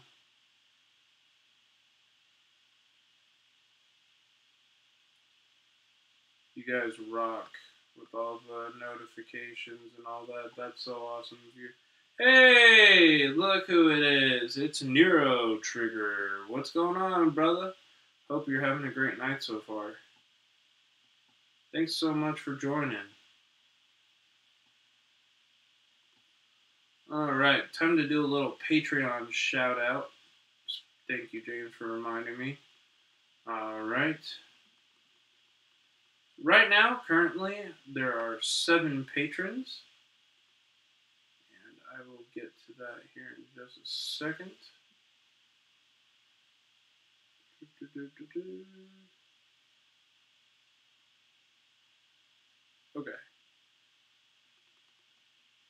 let's see here.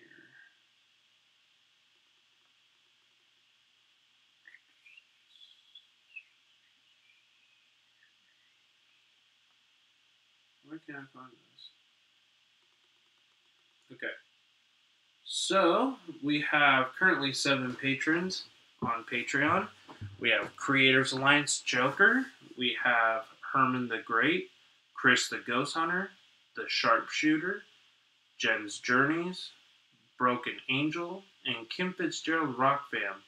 All have pledged to support and sponsor my channel.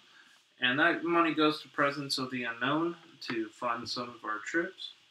I'm at work right now, so not good. Night, not so good, but I'm here. Awesome, man. Well, I'm glad you could stop by and check out. I hear you. I was at work all day earlier. Oh, so over it, man. Seriously. I just wish I had, like, more time to go explore and do cooler videos, but gotta work and make a living, guys. 21 people in the house. What's going on, guys? Thank you so much for joining. I do have some news on my grandmother. She was transported to a rehabilitation center. She will be staying there for about 16 to 17 days. Please continue to keep her in your thoughts and prayers. Absolutely. God, -20. Jeez. Yeah, that's why I don't live up north. I hear all about you guys suffering with this extreme cold. Please be safe, guys. Seriously. This weather is nothing to mess around with. Tara, hashtag free the sharpshooter, Cope. Hell yeah. Yes, Leah Hyde, I will definitely keep you in my hopes and prayers for you and your grandmother. Definitely. I'm sorry to hear. I'm glad that she is doing a lot better. That's awesome. I would not trade this weather for anything, to be honest, Tara. This weather's been really, really nice. But our weather... What was that? I just heard like a chirp. No way.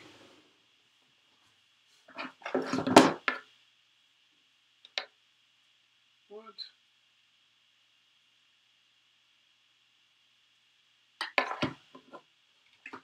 Oh, it wasn't my GoPro. What the hell was that then? Huh. Strange. Hey, Spirit Hunter, what's going on? Welcome to the stream. Thank you so much for coming by. Check your channel out real quick. Angel Tarot card readings. Self-recording yourself sleeping. Ooh. Bird Box EVP session. Medieval Twilight Cemetery. Wow. I gotta subscribe. Oh, I am already subscribed to you. Awesome. Cool. With the bell notifications. I'll definitely have to go back and watch some of your content. Where are you out of, Spirit Hunter? It's definitely interesting. I love checking out paranormal teams from all over the place.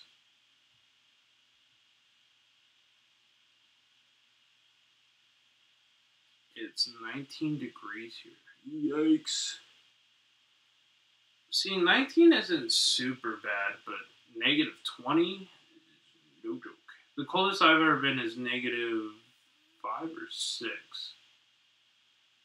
And that was when I was up north in Northern California in the mountains during a snowstorm. Oh, wow. That's crazy, Tara. Hey, Rosie Darkstorm. Welcome back. Thank you so much for joining. I really appreciate it. Alright, guys. I am going to get back to the stories. So we have about an hour and 20 minutes left of the live stream.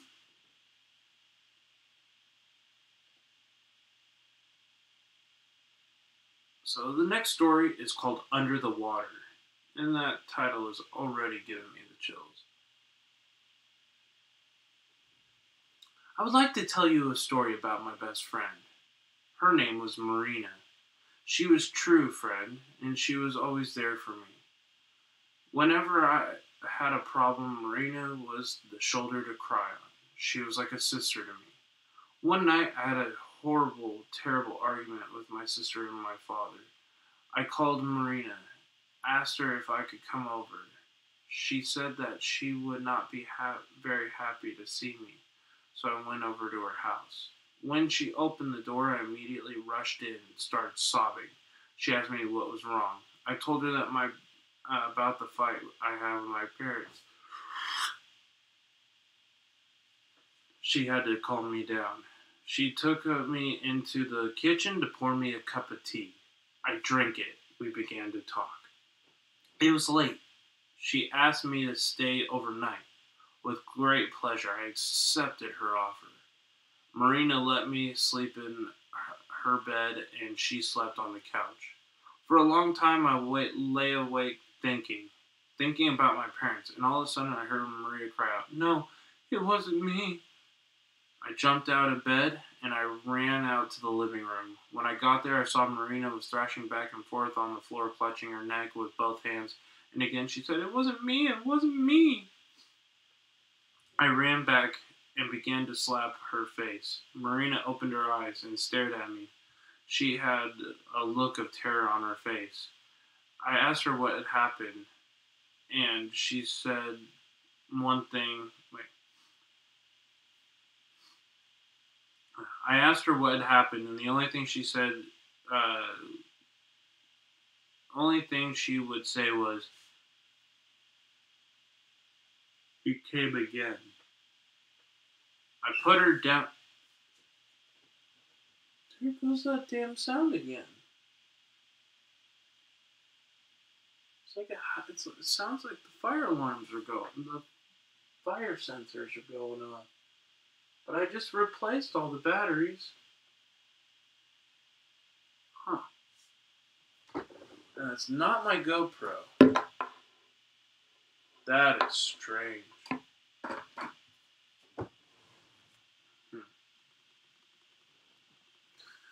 Let's see. I put her in her own bed, poured some water into a glass, and gave it to her to drink. When she calmed down, she told me a story that shocked me to my very soul. A few days before she and her friends had gone camping by the lake. Around there, the lake had a mysterious reputation. It was rumored to be haunted. According to the legend, the man had been brutally murdered and drowned at the lake. They say it happened in the early 1980s. Ever since that time, if anyone goes swimming there at night, he will grab their legs and pull them to the bottom of the lake to drown. When Marina and her friends arrived at the lake, it was already evening.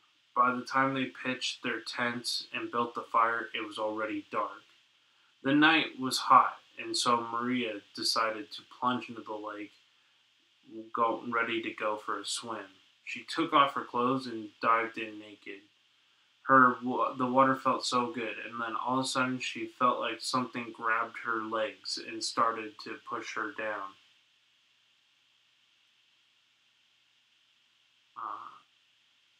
She only had time to shout, "Help," before she disappeared into the water.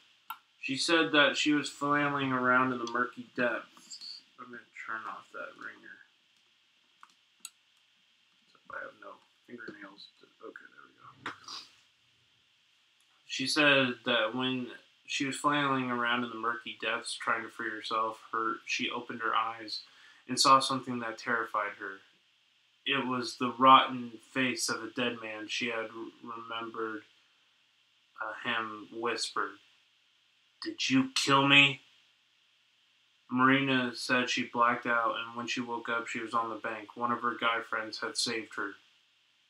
He said he saw her shouting and then disappeared under the water, and then he dived after her.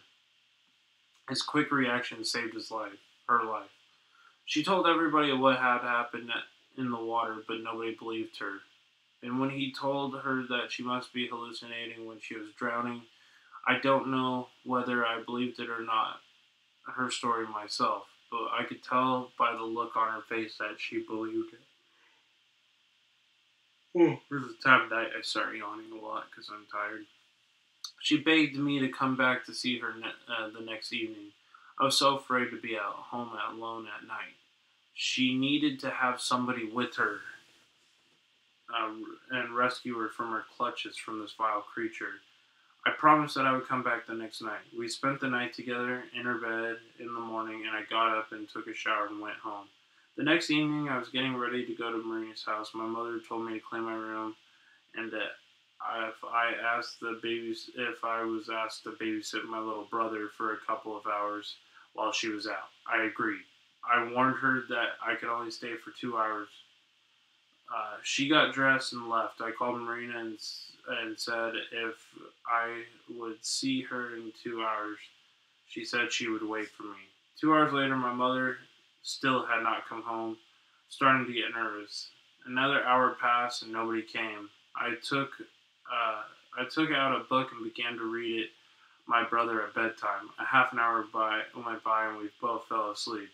I woke up to the sound of keys opening the front door, and when I opened my eyes, I saw that the sun was already shining through the windows. I rushed to the door and saw my parents. They told me that in a movie they met friends and went to visit them. How could you do that? I burst into tears. I ran down and dialed Marina's phone number, but there was no answer. I got dressed quickly and ran over to her house. When I got to her, I saw that the door was standing open, and there was a lot of people in uniform coming in and out of the apartment. I rushed my way inside, and before anyone could stop me, I saw Marina. She was lying on the floor beside her bed, covered in a sheet. I ran over to her, and that's when someone grabbed me by the arm and said, "What are you doing here?" I turned my head and saw that the hand holding me was that of a policeman. I told him I wouldn't stay until I knew about what had happened. He told me that Marina had died, that she had been strangled to death. After they questioned me, the police took my fingerprints and released me. I ran home and shut the door to my bedroom. I lay down in the bed and began to cry. 3 days after, I attended Marina's funeral. Every day I go to the cemetery to visit her. I bring her her favorite flowers and lay them on her grave. I cannot believe my best friend is gone.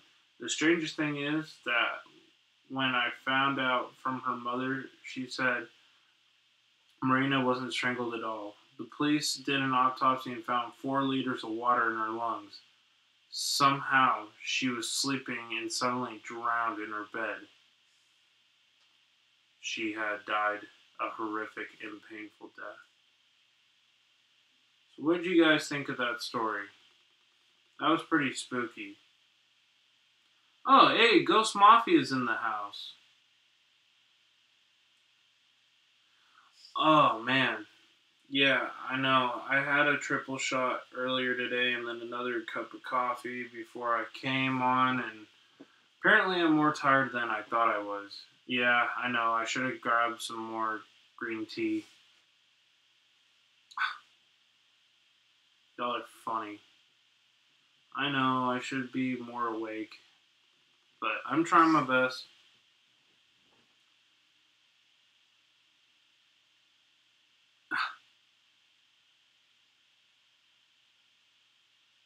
Oh, gosh. Yeah, I think that's a great idea. I'm gonna be right back, guys. I'm gonna go take a quick break.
look back.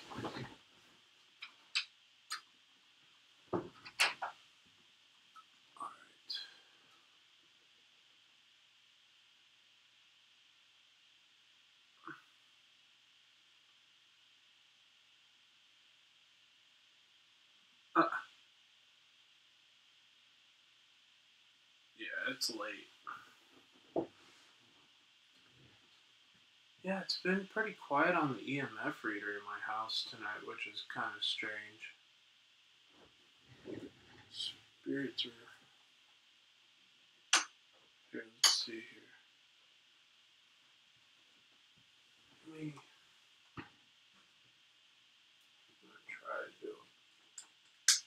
Okay, so it's gonna get dark here for a second. Just gonna set up the night vision camera lens.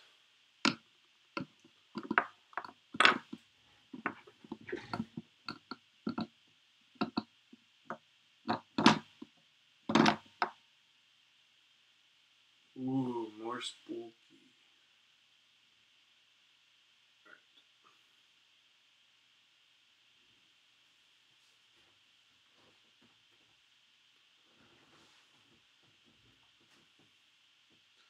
So I just turn on the IR.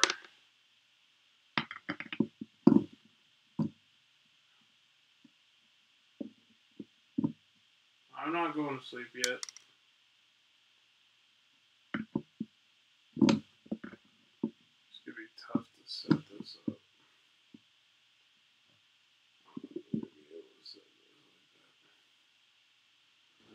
Okay. You guys like this look better? Let me know if you want to keep the other light on or use this. Oh, nice, Monty P.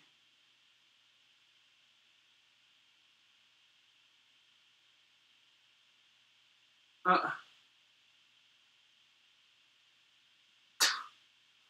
my god.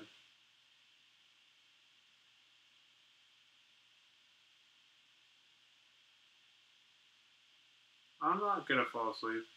I'm actually not tired. It's just the yawning. It's from straining with my eyes to see small print. That's why I'm yawning.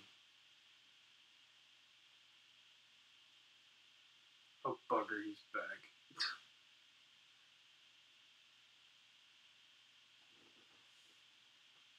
Okay, you guys like that look better? I wish I could set this up better. It's just that weird positioning.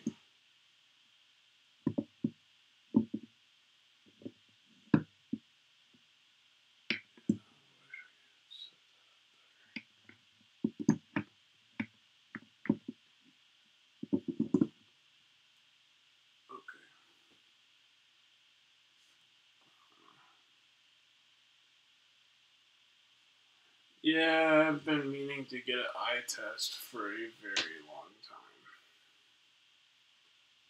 Let's see here. I'm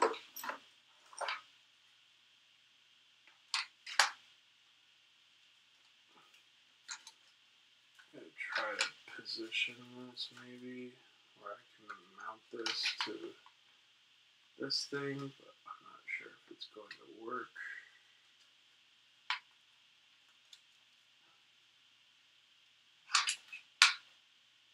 Yeah, it's not going to. It's because this thing is not meant to, it's meant to have a tripod, and the tripod's not going to work like, oh, wait, I might be able to make it work like this. Okay.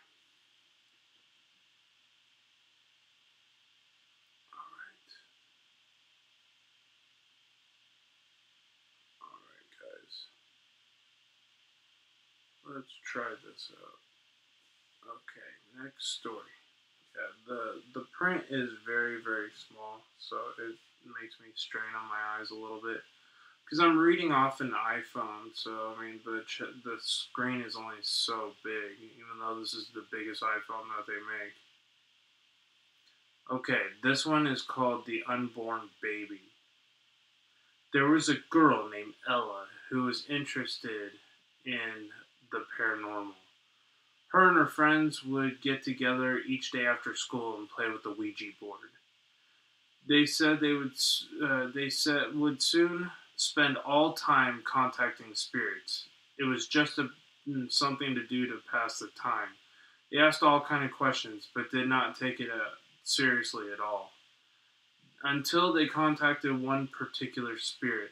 That one afternoon, Ella and her friends gathered on the Ouija board. Is anybody there? Eventually, the planchette moved to yes. Who is this? She asked. The planchette moved to the name A N A. How old are you? The planchette didn't move. When asking the questions, eventually figured out that they had been talking to the spirit of a baby that had not been born yet. The spirit claimed that it would be born in a few months. The girls were fascinated by this. They decided that they were talking to an unborn child, an angel, they called her. They continued contacting Anna every day, asking questions after question, and learned so much about her.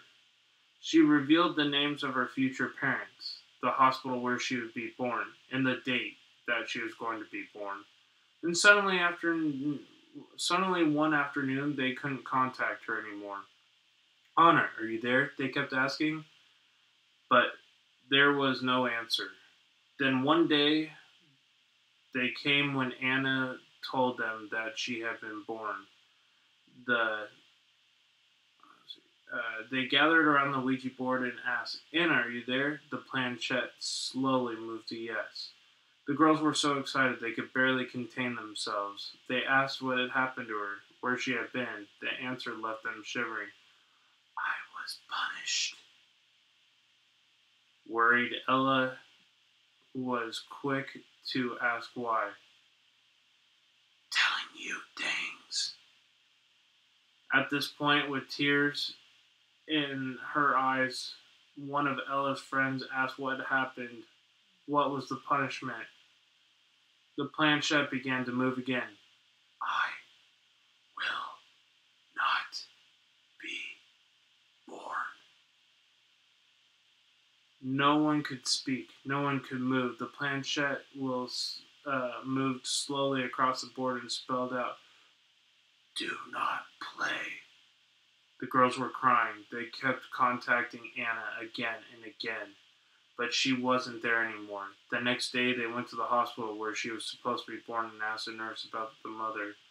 Let me ask, said the nurse. She's resting in the room. Are you family? No, just friends. Well, I'm sorry. She has to rest. Only family members will be able to see her. We just want to see the baby, just for a second. We won't disturb anyone. Oh, well, sorry to tell you about this, the nurse said, but there was complications during labor. I'm sorry, but the baby is dead. The girls went home and burned the Ouija board that very afternoon and never played again.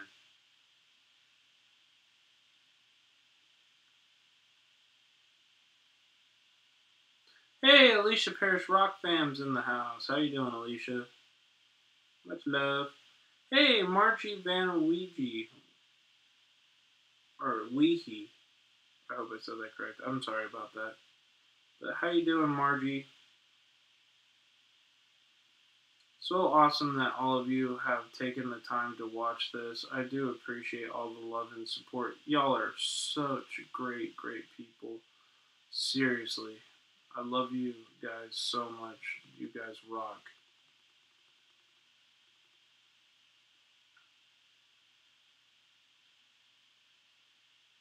Okay. Yep, that's why I don't play with the Ouija board.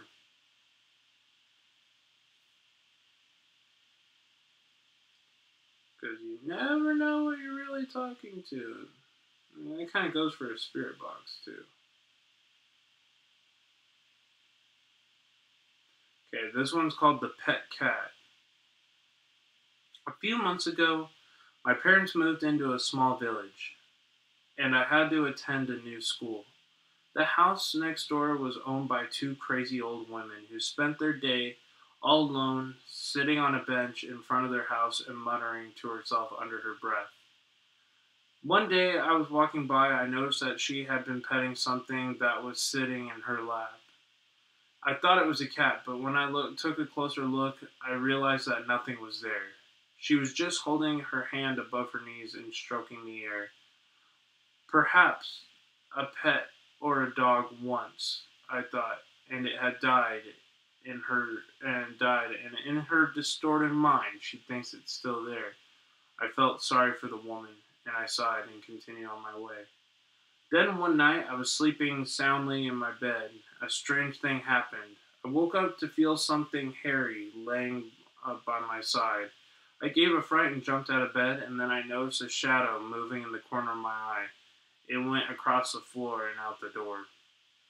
I was startled, but when I came down, I realized that it was probably a stray cat or dog that had wandered into the house. I happened to glance into my bedroom window, and the crazy old woman was standing out next door. She was standing on the sidewalk under the streetlight, her gray hair hanging loose, fluttering in the wind. Her eyes were as wide, and she was looking directly at me. I was so scared that I jumped from the back window, and then the woman turned around and went back inside her house. It took me a long time to calm down, and eventually I went to bed, and I drifted off to sleep. I remember that something had struck me as odd. Then I saw a shadow of a stray cat or dog running from the room. It didn't really seem as if it was running, more like rolling across the floor. The next morning, I woke up and I got dressed and went downstairs to eat breakfast. On my way to school that morning, I passed by the old woman's house again. As usual, she was sitting on the bench, muttering to herself, stroking something invisible in her lap. When I passed by distinctly, I said, "What are you doing? Why did you run away from me last night? Look at how look how you scared that girl." I got a queasy feeling in the pit of my stomach. It made me shiver. All I could do was start running. After school, I asked my friends about the old woman. Nobody knew anything except that she had been released from a mental hospital about 10 years ago. She had a long history of mental problems, and that is why everybody kept away from her. Since her release, all she does is sit on that bench outside of her home. A few days later, my father struck up a conversation with the old woman that lived in the village all of his life. My father asked about the old woman. He had a very chilling story to tell.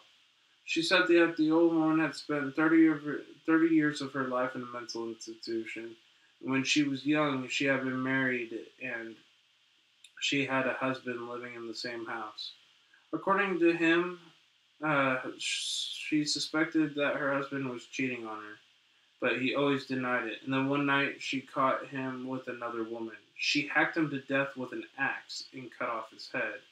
When the police came, she was sitting on the bench of her front of her house with an insane grin on her face.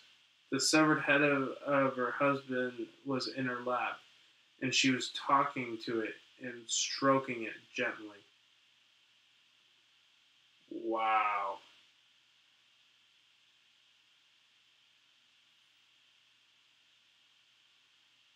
Hey, Frozen Fury 009 is in the house. How you doing, brother? Good to see you. Thank you so much for coming by.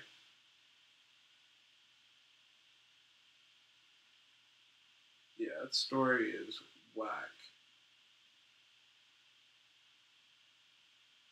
Mariah. Okay.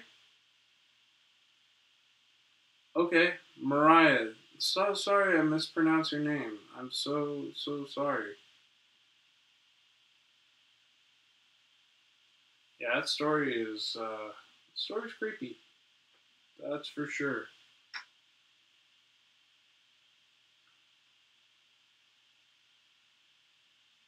Hey, Karen Blue, welcome to the stream. Thank you so much for coming by. I really appreciate it. How's your night going so far?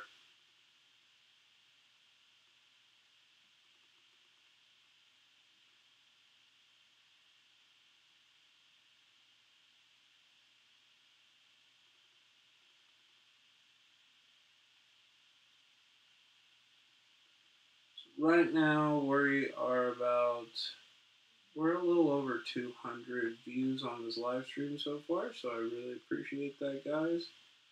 That's so awesome.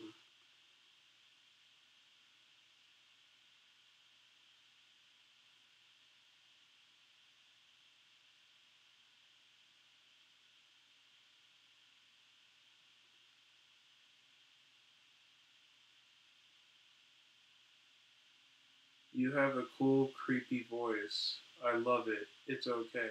Oh, nice.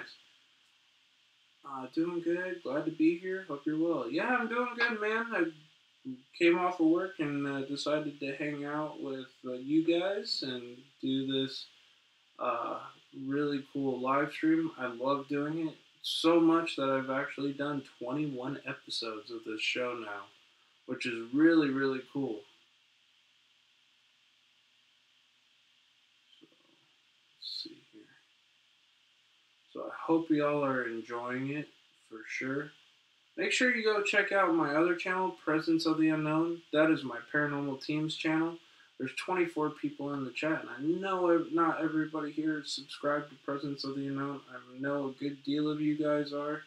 Please go check it out.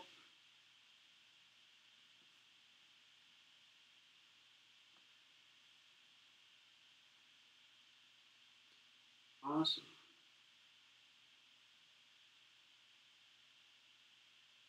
If y'all are new to this channel and you have not subscribed to my channel before, please make sure you consider doing so. I'd love to see you more often, and it's a great way to grow your channel if that's what you're interested in. Hey, Spirit Hunter, what's going on?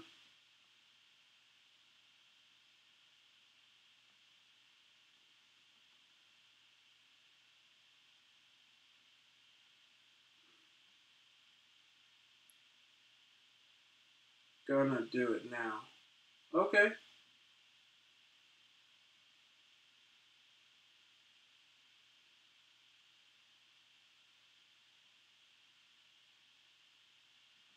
Let's see. Presence of the Unknown.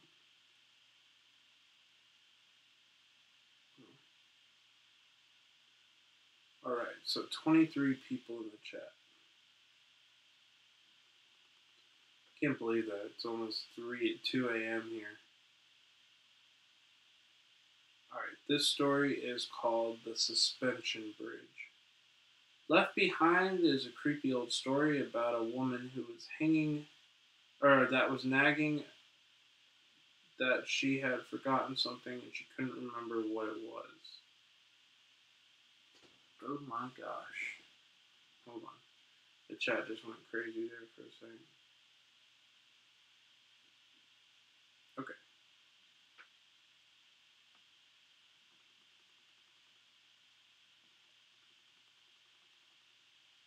There's nothing on it. How come? What? My channel, Presence of the Unknown?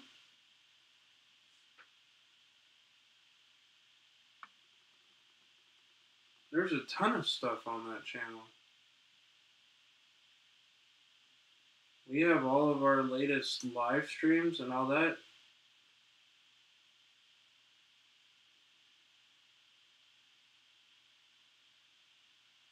Huh.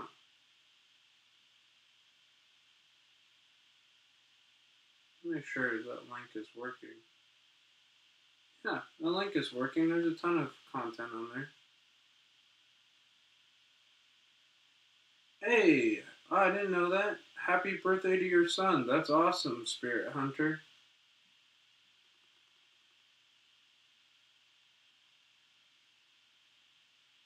Oh, Nightbot is not a channel. It's automated system. If that makes sense. Nightbot is a YouTube help thing. If you do a lot of live streaming, Nightbot can be a really good positive thing. It's like a bot that controls your live stream and helps you post your links in the chat. Yeah. Okay. Awesome. Just trying to make sure.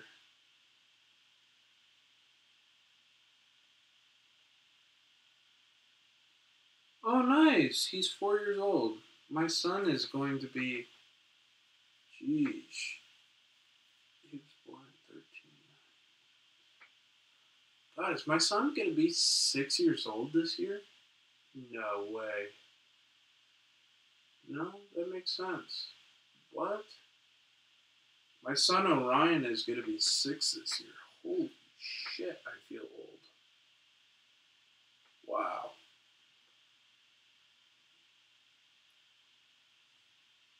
Nero Trigger, contact me on Twitter and I can probably make it better for you. Yeah, March 21st is my son's birthday. March 16th is my daughter's birthday, and she's going to be 3 this year, which is mind-blowing. I know, they grow up quick. Oh, you joined Patreon? What? No way. Oh, what? Native Grammy? Wow. Native Grammy just joined on Patreon. She just became a... Wow, she just joined the top tier I have. So, for $10 a month, which she signed up for, we'll give you some free merch, and it will also include giving a live shout out on every live stream and exclusive content just for Patreon and sneak peeks towards my investigations. Thank you so much. I really appreciate that, Native Grammy.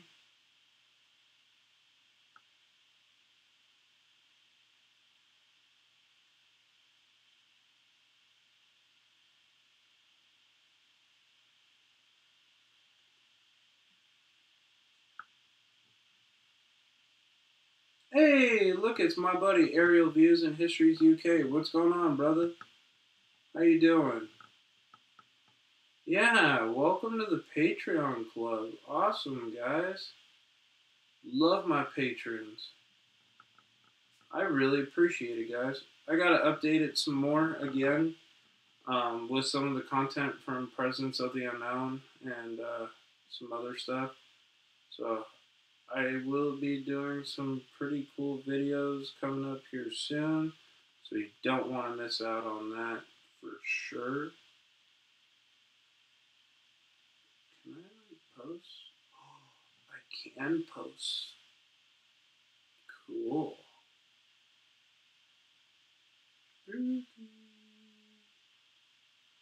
So it's allowing me to see that I can show certain videos. Oh, okay. So it only lets me put up pictures, but not video. Okay. Well, we'll figure something out. I'll definitely get that all set up. Or I'll drop some new videos and stuff on Patreon. Some sneak peek stuff for you guys. 19 people watching. I really appreciate that, guys. So, awesome sauce. You guys rock, seriously. Alright, so I'm gonna do the next story. Oh no, I did Left Behind. Okay. Have you ever got that nagging feeling that you have forgotten something? You know that feeling when you have left something behind but you can't remember what it was? It was just after 6 when I left the office and walked to the bus stop. I stood there waiting for the bus to arrive. I had a strange sense of unease. I felt like I had left something behind, but I could not think what it was.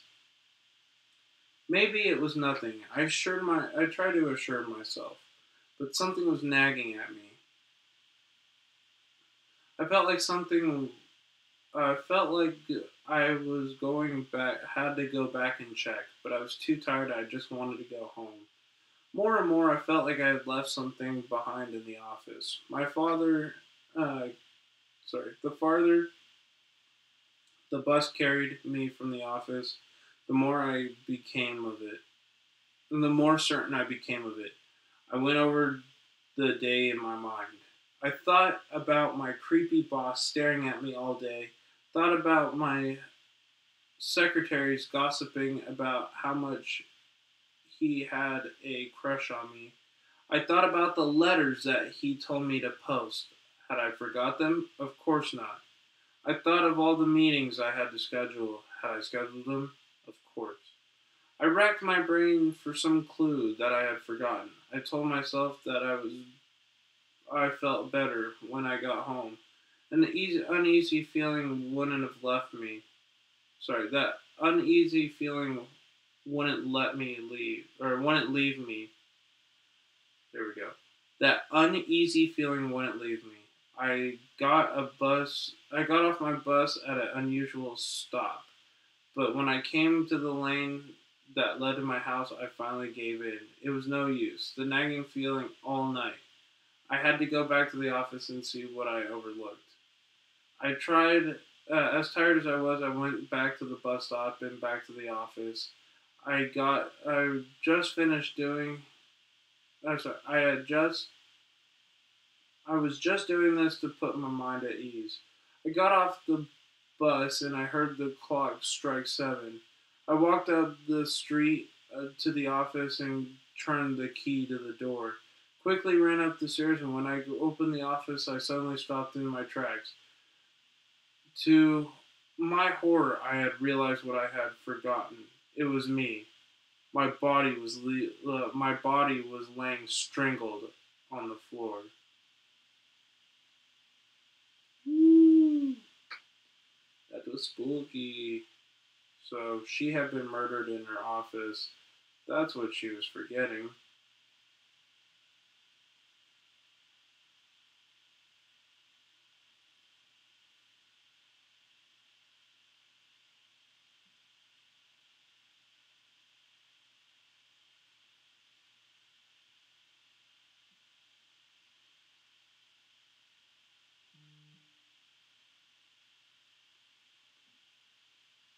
Hey, Cuddly Kathy. Aw, thank you so much for tweeting out my Patreon. What? Cuddly Kathy just joined Patreon? What? No. What?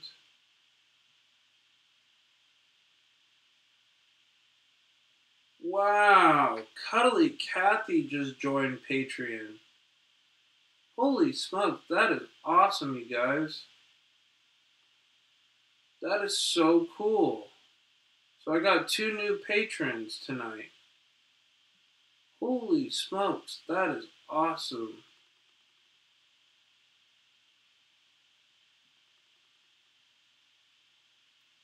Wow, that is so cool, guys. Heck yeah. Loving these stories. That is so nice of you. Wow.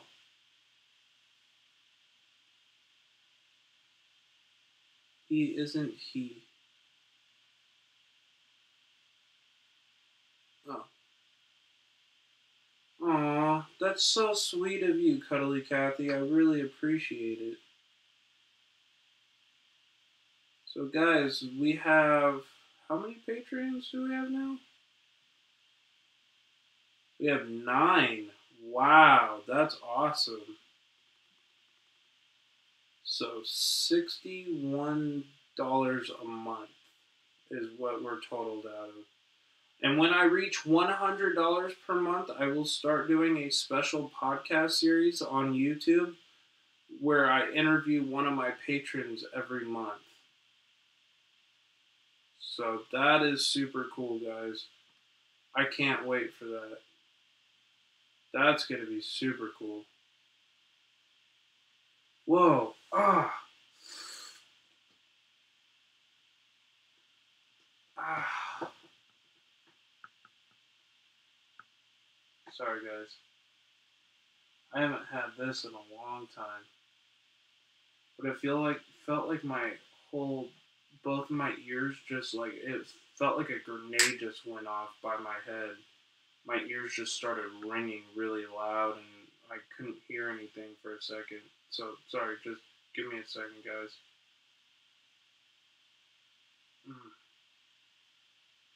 Okay, it's gone. That freaked me out a little bit. Yeah, it's just like,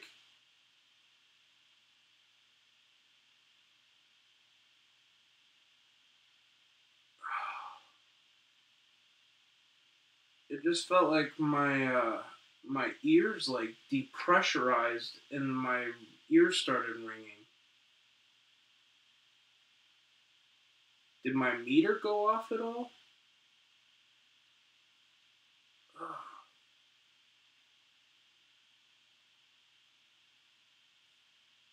Yeah, I don't know what it is, but that really hurt.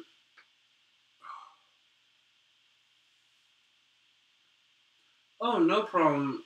Uh, no problem there, Margie. I know I'm saying that wrong again. Mariah. There we go, Mariah. Yeah, I just appreciate the support here on YouTube. I don't really ask for people to join my Patreon if they want to. That's super cool. I really, really appreciate it. Yeah, it's from me having a really bad few concussions over the years, and that's what my doctor said. I haven't had it in a long time, actually. That one was sharp. I mean, it went boom. That was freaking strange.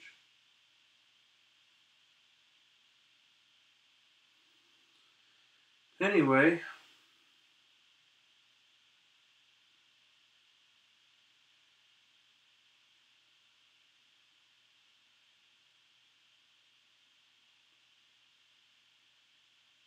alright, this one is a little bit of a long story, but it's called The Dead Woman.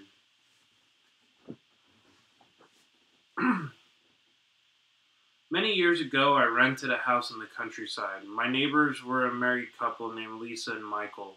They had two young children, a boy and a girl. They were a nice, quiet family, and it pretty much kept to themselves. One night, I was awakened by a blood-curdling scream. It sounded like somebody was coming from the house next door. I jumped out of bed, threw on my dressing gown, and ran downstairs. When I got to my front gate, I saw two figures flying at me and almost knocked me off my feet. I realized that it was the kids next door. I was stunned by their appearance. Boy was in his pajamas and the girl was in her nightie. Her faces were deathly pale and they looked up at me with terror in their eyes.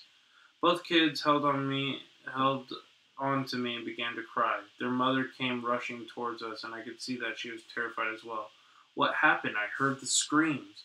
There's somebody in our house, Lisa gasped, voice shaking with fear.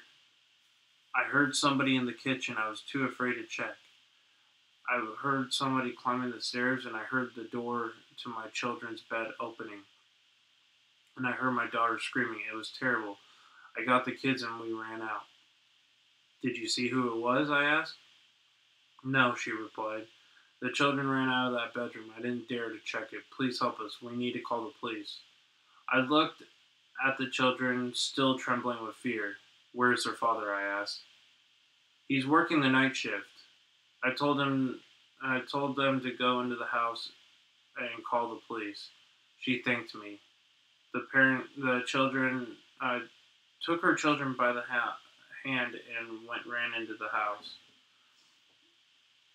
I decided to check out their house. The front door was standing open. It was dark and silent. All of a sudden, I could feel a cold chill running down my spine. It was the strangest feeling that somebody was watching me. In the back of my mind, I kept telling myself, it's a trap.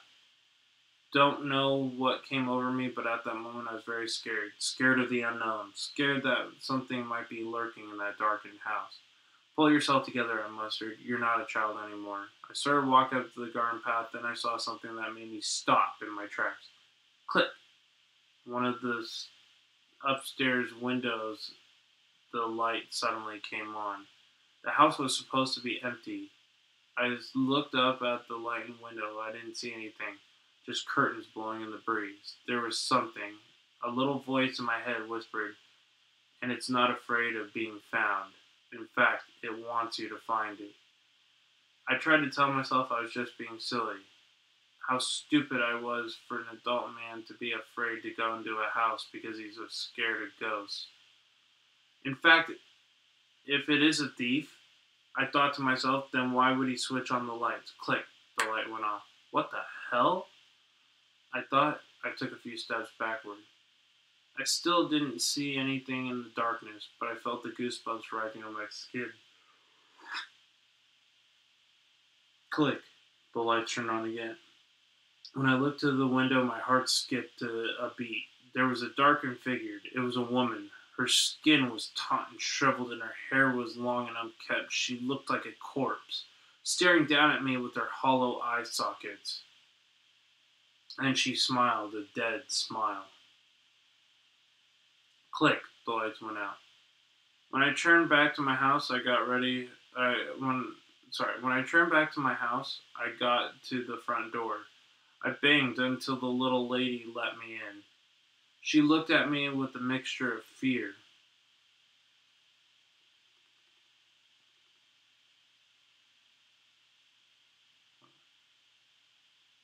I was just checking something. For some reason, my chat's not coming up on the screen. I don't know why. Excuse me, guys. Sorry. Chat box.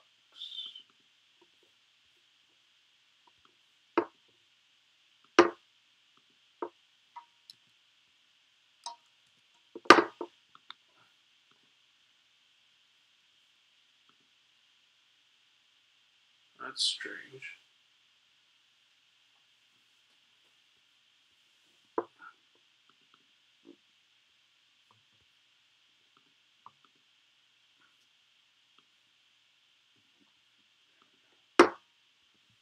No, it's acting weird. Okay, so let's see what I gotta do.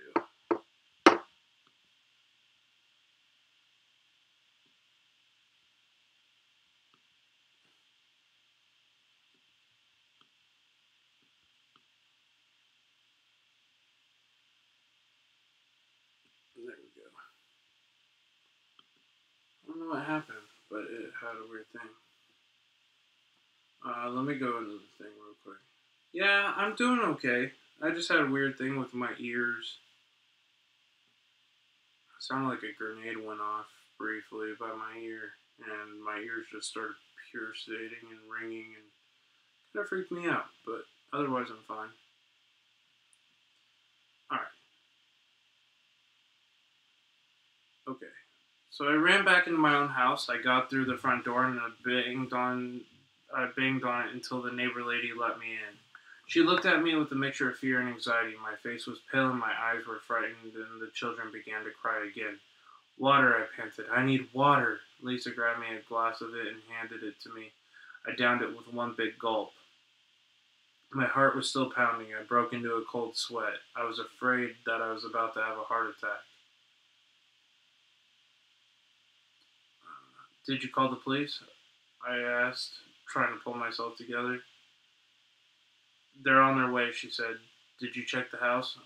Let's wait for the police, I replied. A few minutes later, the police arrived. They searched the house from top to bottom. They couldn't find anything.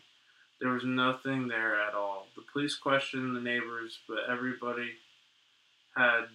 if anybody had seen or heard nothing. When they questioned me, I didn't tell them what I had seen. What could I tell them? I seen a dead woman in the window with an unearthly smile. Nobody would believe me. The police finished up their business and took care of a few more important things. Around 7 o'clock in the morning, the woman's husband came home. The children were glad to see him. Together, the family had returned to the house. I tried not to look at those stairs, especially at the upstairs window. After that crazy night, I began to have trouble sleeping. As I would close my eyes, I would see the face of that dead woman. Then life seemed to go back to normal. The neighbors gradually managed to forget all about the incident. No one screamed during the night, and I didn't see any dead bodies staring at the windows. Eventually, everything seemed to be getting back onto track, and everything was good. But one evening, a month later, I heard somebody knocking at my door. The sound was loud and strong. They kept banging and banging as they were going to bring my door down. I looked out the people and saw that it was my neighbor Lisa. I opened the door, standing there grinning. What had happened? She didn't. What the fuck was that?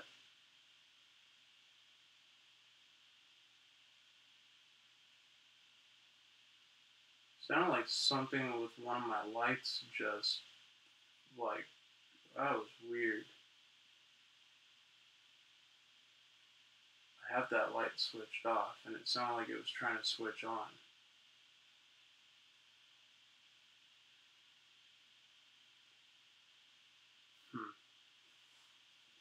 Put the K2 meter back up. That was kind of creepy. She didn't like the reply. She just smiled and walked straight past me. She went into my house, turned left, looked in the living room. She left me standing on the doorstep, dumbfounded. Her fixed smile on her face unnerved me. It was so creepy, it was almost inhuman. It made me shiver from head to toe. It was dark outside. There was no birds singing. It was about to follow her inside when I heard the voices coming from the next door.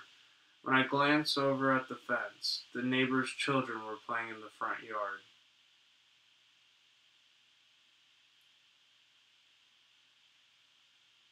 Sorry about cussing, guys. It just kind of freaked me out.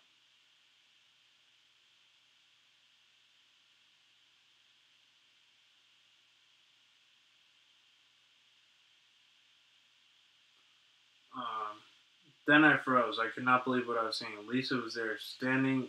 She was standing in front of the dooryard, playing with the children. I couldn't move. I felt like my entire body was paralyzed with fear. The little voice in my head was saying, "Well, if Lisa's over there, then who's in my living room?" I did not stop to check. I immediately ran out of the house and I called the police. The two officers searched my house from top to bottom, but they didn't find a living soul. How, uh, how should they? The only person in my house was a dead woman. The next morning, I left the house and didn't come back. Now I live in the city where there's more living people than dead. I heard from my neighbors that Michael and Lisa moved out soon after I left. I asked around one of my friends. Friends said that the reason they moved was because the mother and father of the family had gone insane. They're such fools, my friend laughed. They actually thought their house was haunted. I tried to laugh with him, but I couldn't even muster a smile. Yeah, haunted houses are no joke.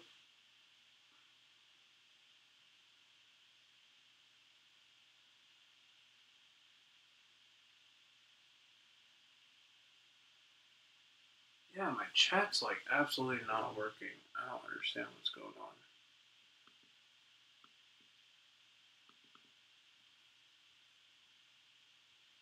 It's like the system's just glitching out crazy. I don't understand this.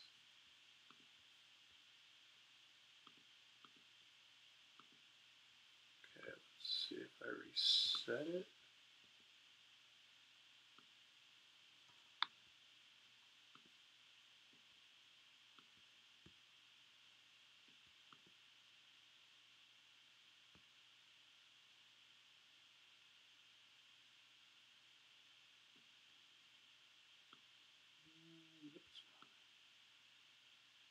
There we go. Boom. Okay. Yeah, the room is pretty quiet, guys. Like, you can hear a mouse fart in here. It is super silent. There's no noise, no nothing. And there's definitely some weird feeling in this room right now. It kind of just got kind of spooky. As soon as I turned the lights out, Yeah, but I live with my mom, and my mom has a room at the end of the hall. She's nowhere near me, and she's asleep with my dog. There's no one else here but me and my mom. It's just the fact that my house is haunted. Like that's just what I deal with on a day to day.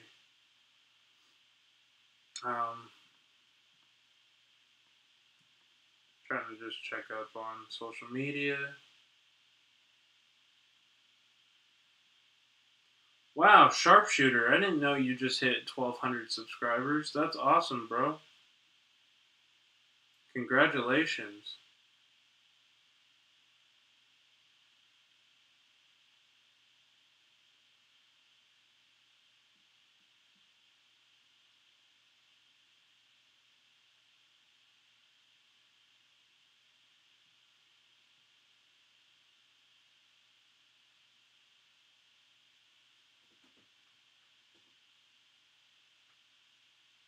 Yeah, chat got very, very quiet. A lot of people left. It is very late.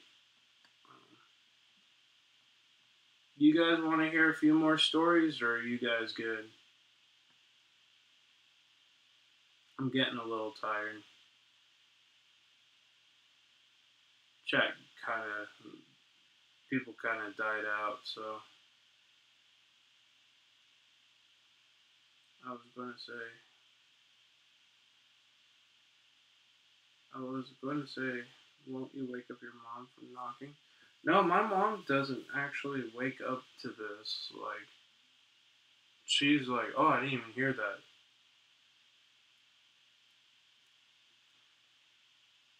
I just saw on your Facebook post, James, that you hit 1,200. That's freaking awesome, dude. You deserve it.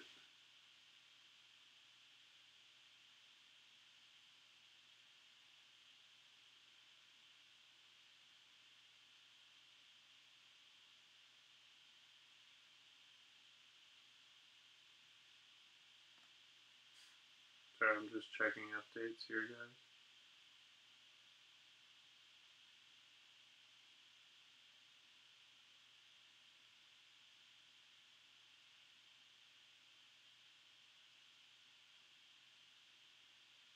Hmm, 13.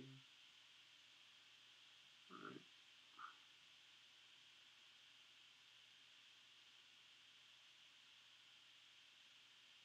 Up to you, my friend. Yeah, I'll do one more story, and then, I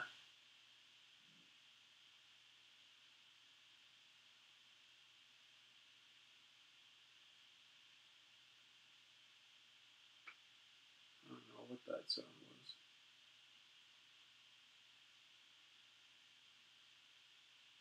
was. Okay, yeah, I'll do one more story, guys. I'll try to make it short and then sign out here. So I hope everybody's had a great night and enjoyed these stories. I hope everybody enjoys the content here on the channel. I do really appreciate all the love and support that you guys show. And then don't forget, tomorrow is the Paranormal Call-In show live at the same time tomorrow night. That one, it will be a full 3-hour event.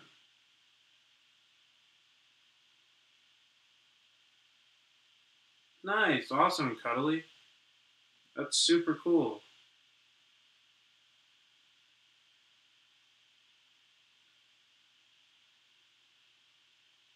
Just alright.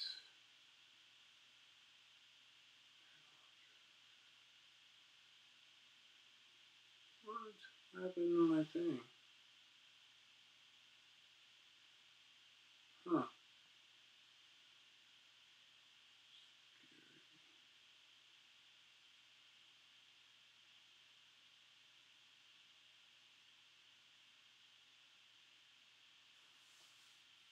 This one's called We Need to Talk About Lucy. Steve says, Liz, where are you? Liz says, I just got home. Why? Listen to me. You need to get out of the house now. What's going on? It's not safe. No time to explain. But what about Lucy? Leave her. Don't go look for her. Don't go near her. Steve, you're scaring me. Please, let me know what's going on. There's no time, Liz. Are you still in the house? Of course I am. Why are you going crazy? Please do what I say. You need to go hide right now. Hide from who? Lucy, something happened. She's dangerous. Dangerous, but she's only 6 years old. We knew something wasn't right, but she's our little girl.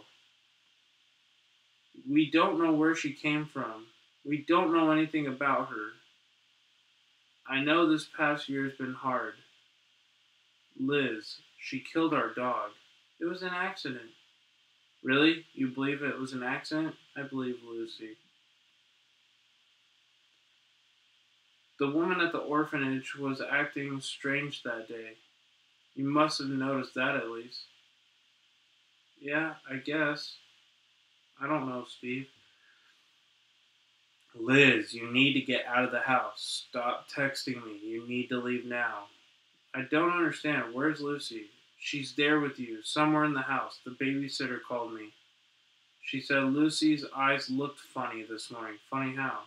Her eyes completely rolled blood. Her eyes turned completely black. Is she okay? What if she needs us? What if she needs us? Or what she needs is a priest. Someone who knows how to deal with this. Deal with what? You're not telling me anything. The priest said she was acting strange, stranger than usual, and she was trying to look. She was trying to look at her eyes. Lucy started to scream. She screamed until she threw up. She must be sick. She threw up a bird, Liz. The remains of a dead bird. What? A dead bird. It came out of her mouth. Oh my God! The babysitter called me. She said it was. She was going to leave. Lucy was scaring her. So she left? Why is her car still in the driveway? The paramedics found her around the corner from her house with stab wounds all over her body. I don't know how she did it, but she managed to call 911 for help. They asked her who did this, and they told her it was Lucy. Liz, why do you need... Liz, this is why you need to leave now. Steve, the doors and windows are all locked. I can't open them. What? What do you mean? How's that possible? They're jammed shut. Oh my God, you need to hide. I'm almost home. I'm 2 blocks away. Hide somewhere where she can't get to you. Try the attic. I'm scared. Please hurry. I'm almost there. Coming through the garage. Going to look for an axe to break the door down. Okay. I'll be nearby. Steve, did you find the axe? It should be in the corner with the gardening tool. Steve, where are you? Steve. Hurry up, please. Liz. Steve. Hello, Mommy.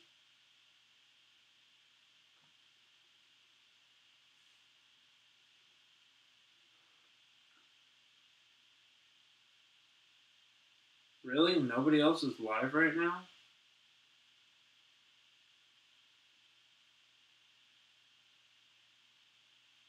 Hey, Willie Reed. How you doing?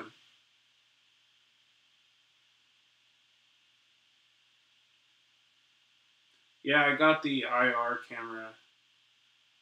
Yeah, just doing some storytelling. Alright, guys. I'm pretty much going to sign out for the night. It's really late.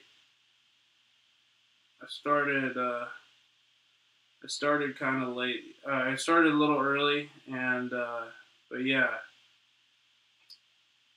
So the little girl from the orphanage murdered her parents. It's pretty spooky, guys. Mm-mm. Mother Nature, is she still alive?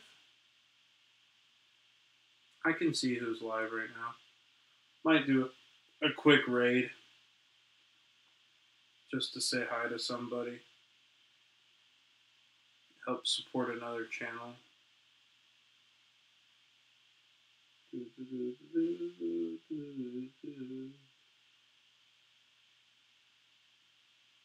see.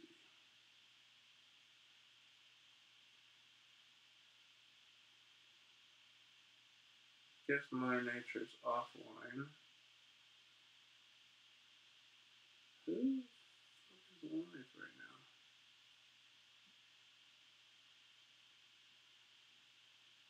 Yeah, there's not many people live. The only person I can find that's live right now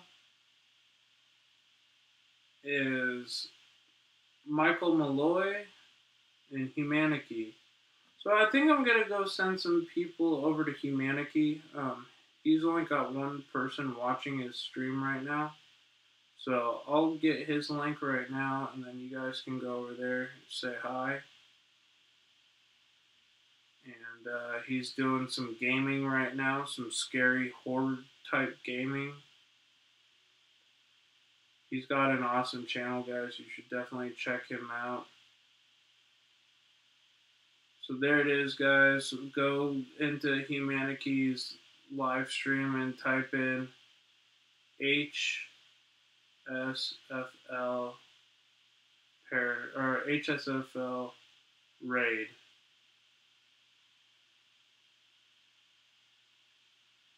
So there we go, guys. Go click on that link and put in the hashtag HSFL raid. I'll meet you guys over there, and then I'll sign out. I just wanted to see him and say hey.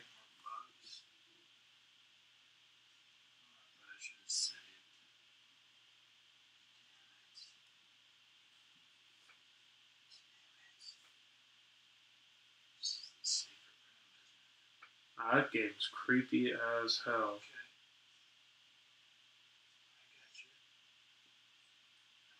I'll be alive for another few seconds. I just want to see you.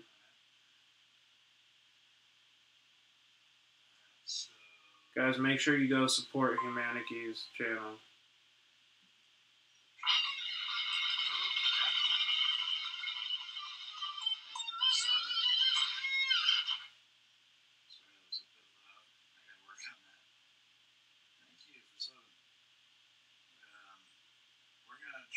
Oh, now Mother Nature goes live again.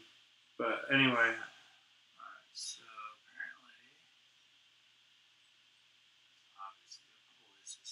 Guys, so go put in hashtag HSFL raid into that. There we go.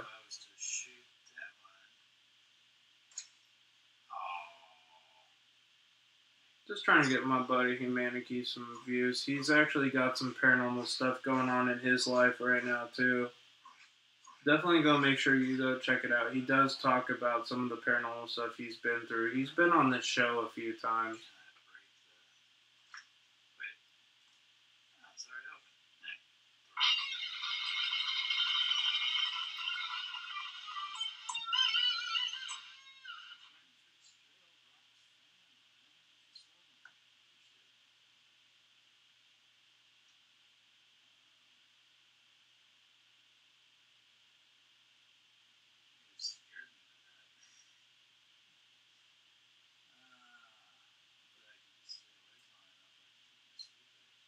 I don't think he can see the chat or something.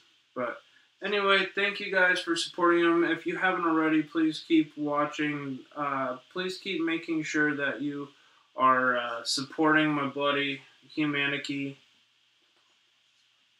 And he's kind of focused on the game right now. He's kind of late. I don't think he was really expecting people to come up on the stream. But yeah, go put in hashtag HSFL raid if you haven't already. I'm gonna be signing off, guys. Much love and light, peace and happiness.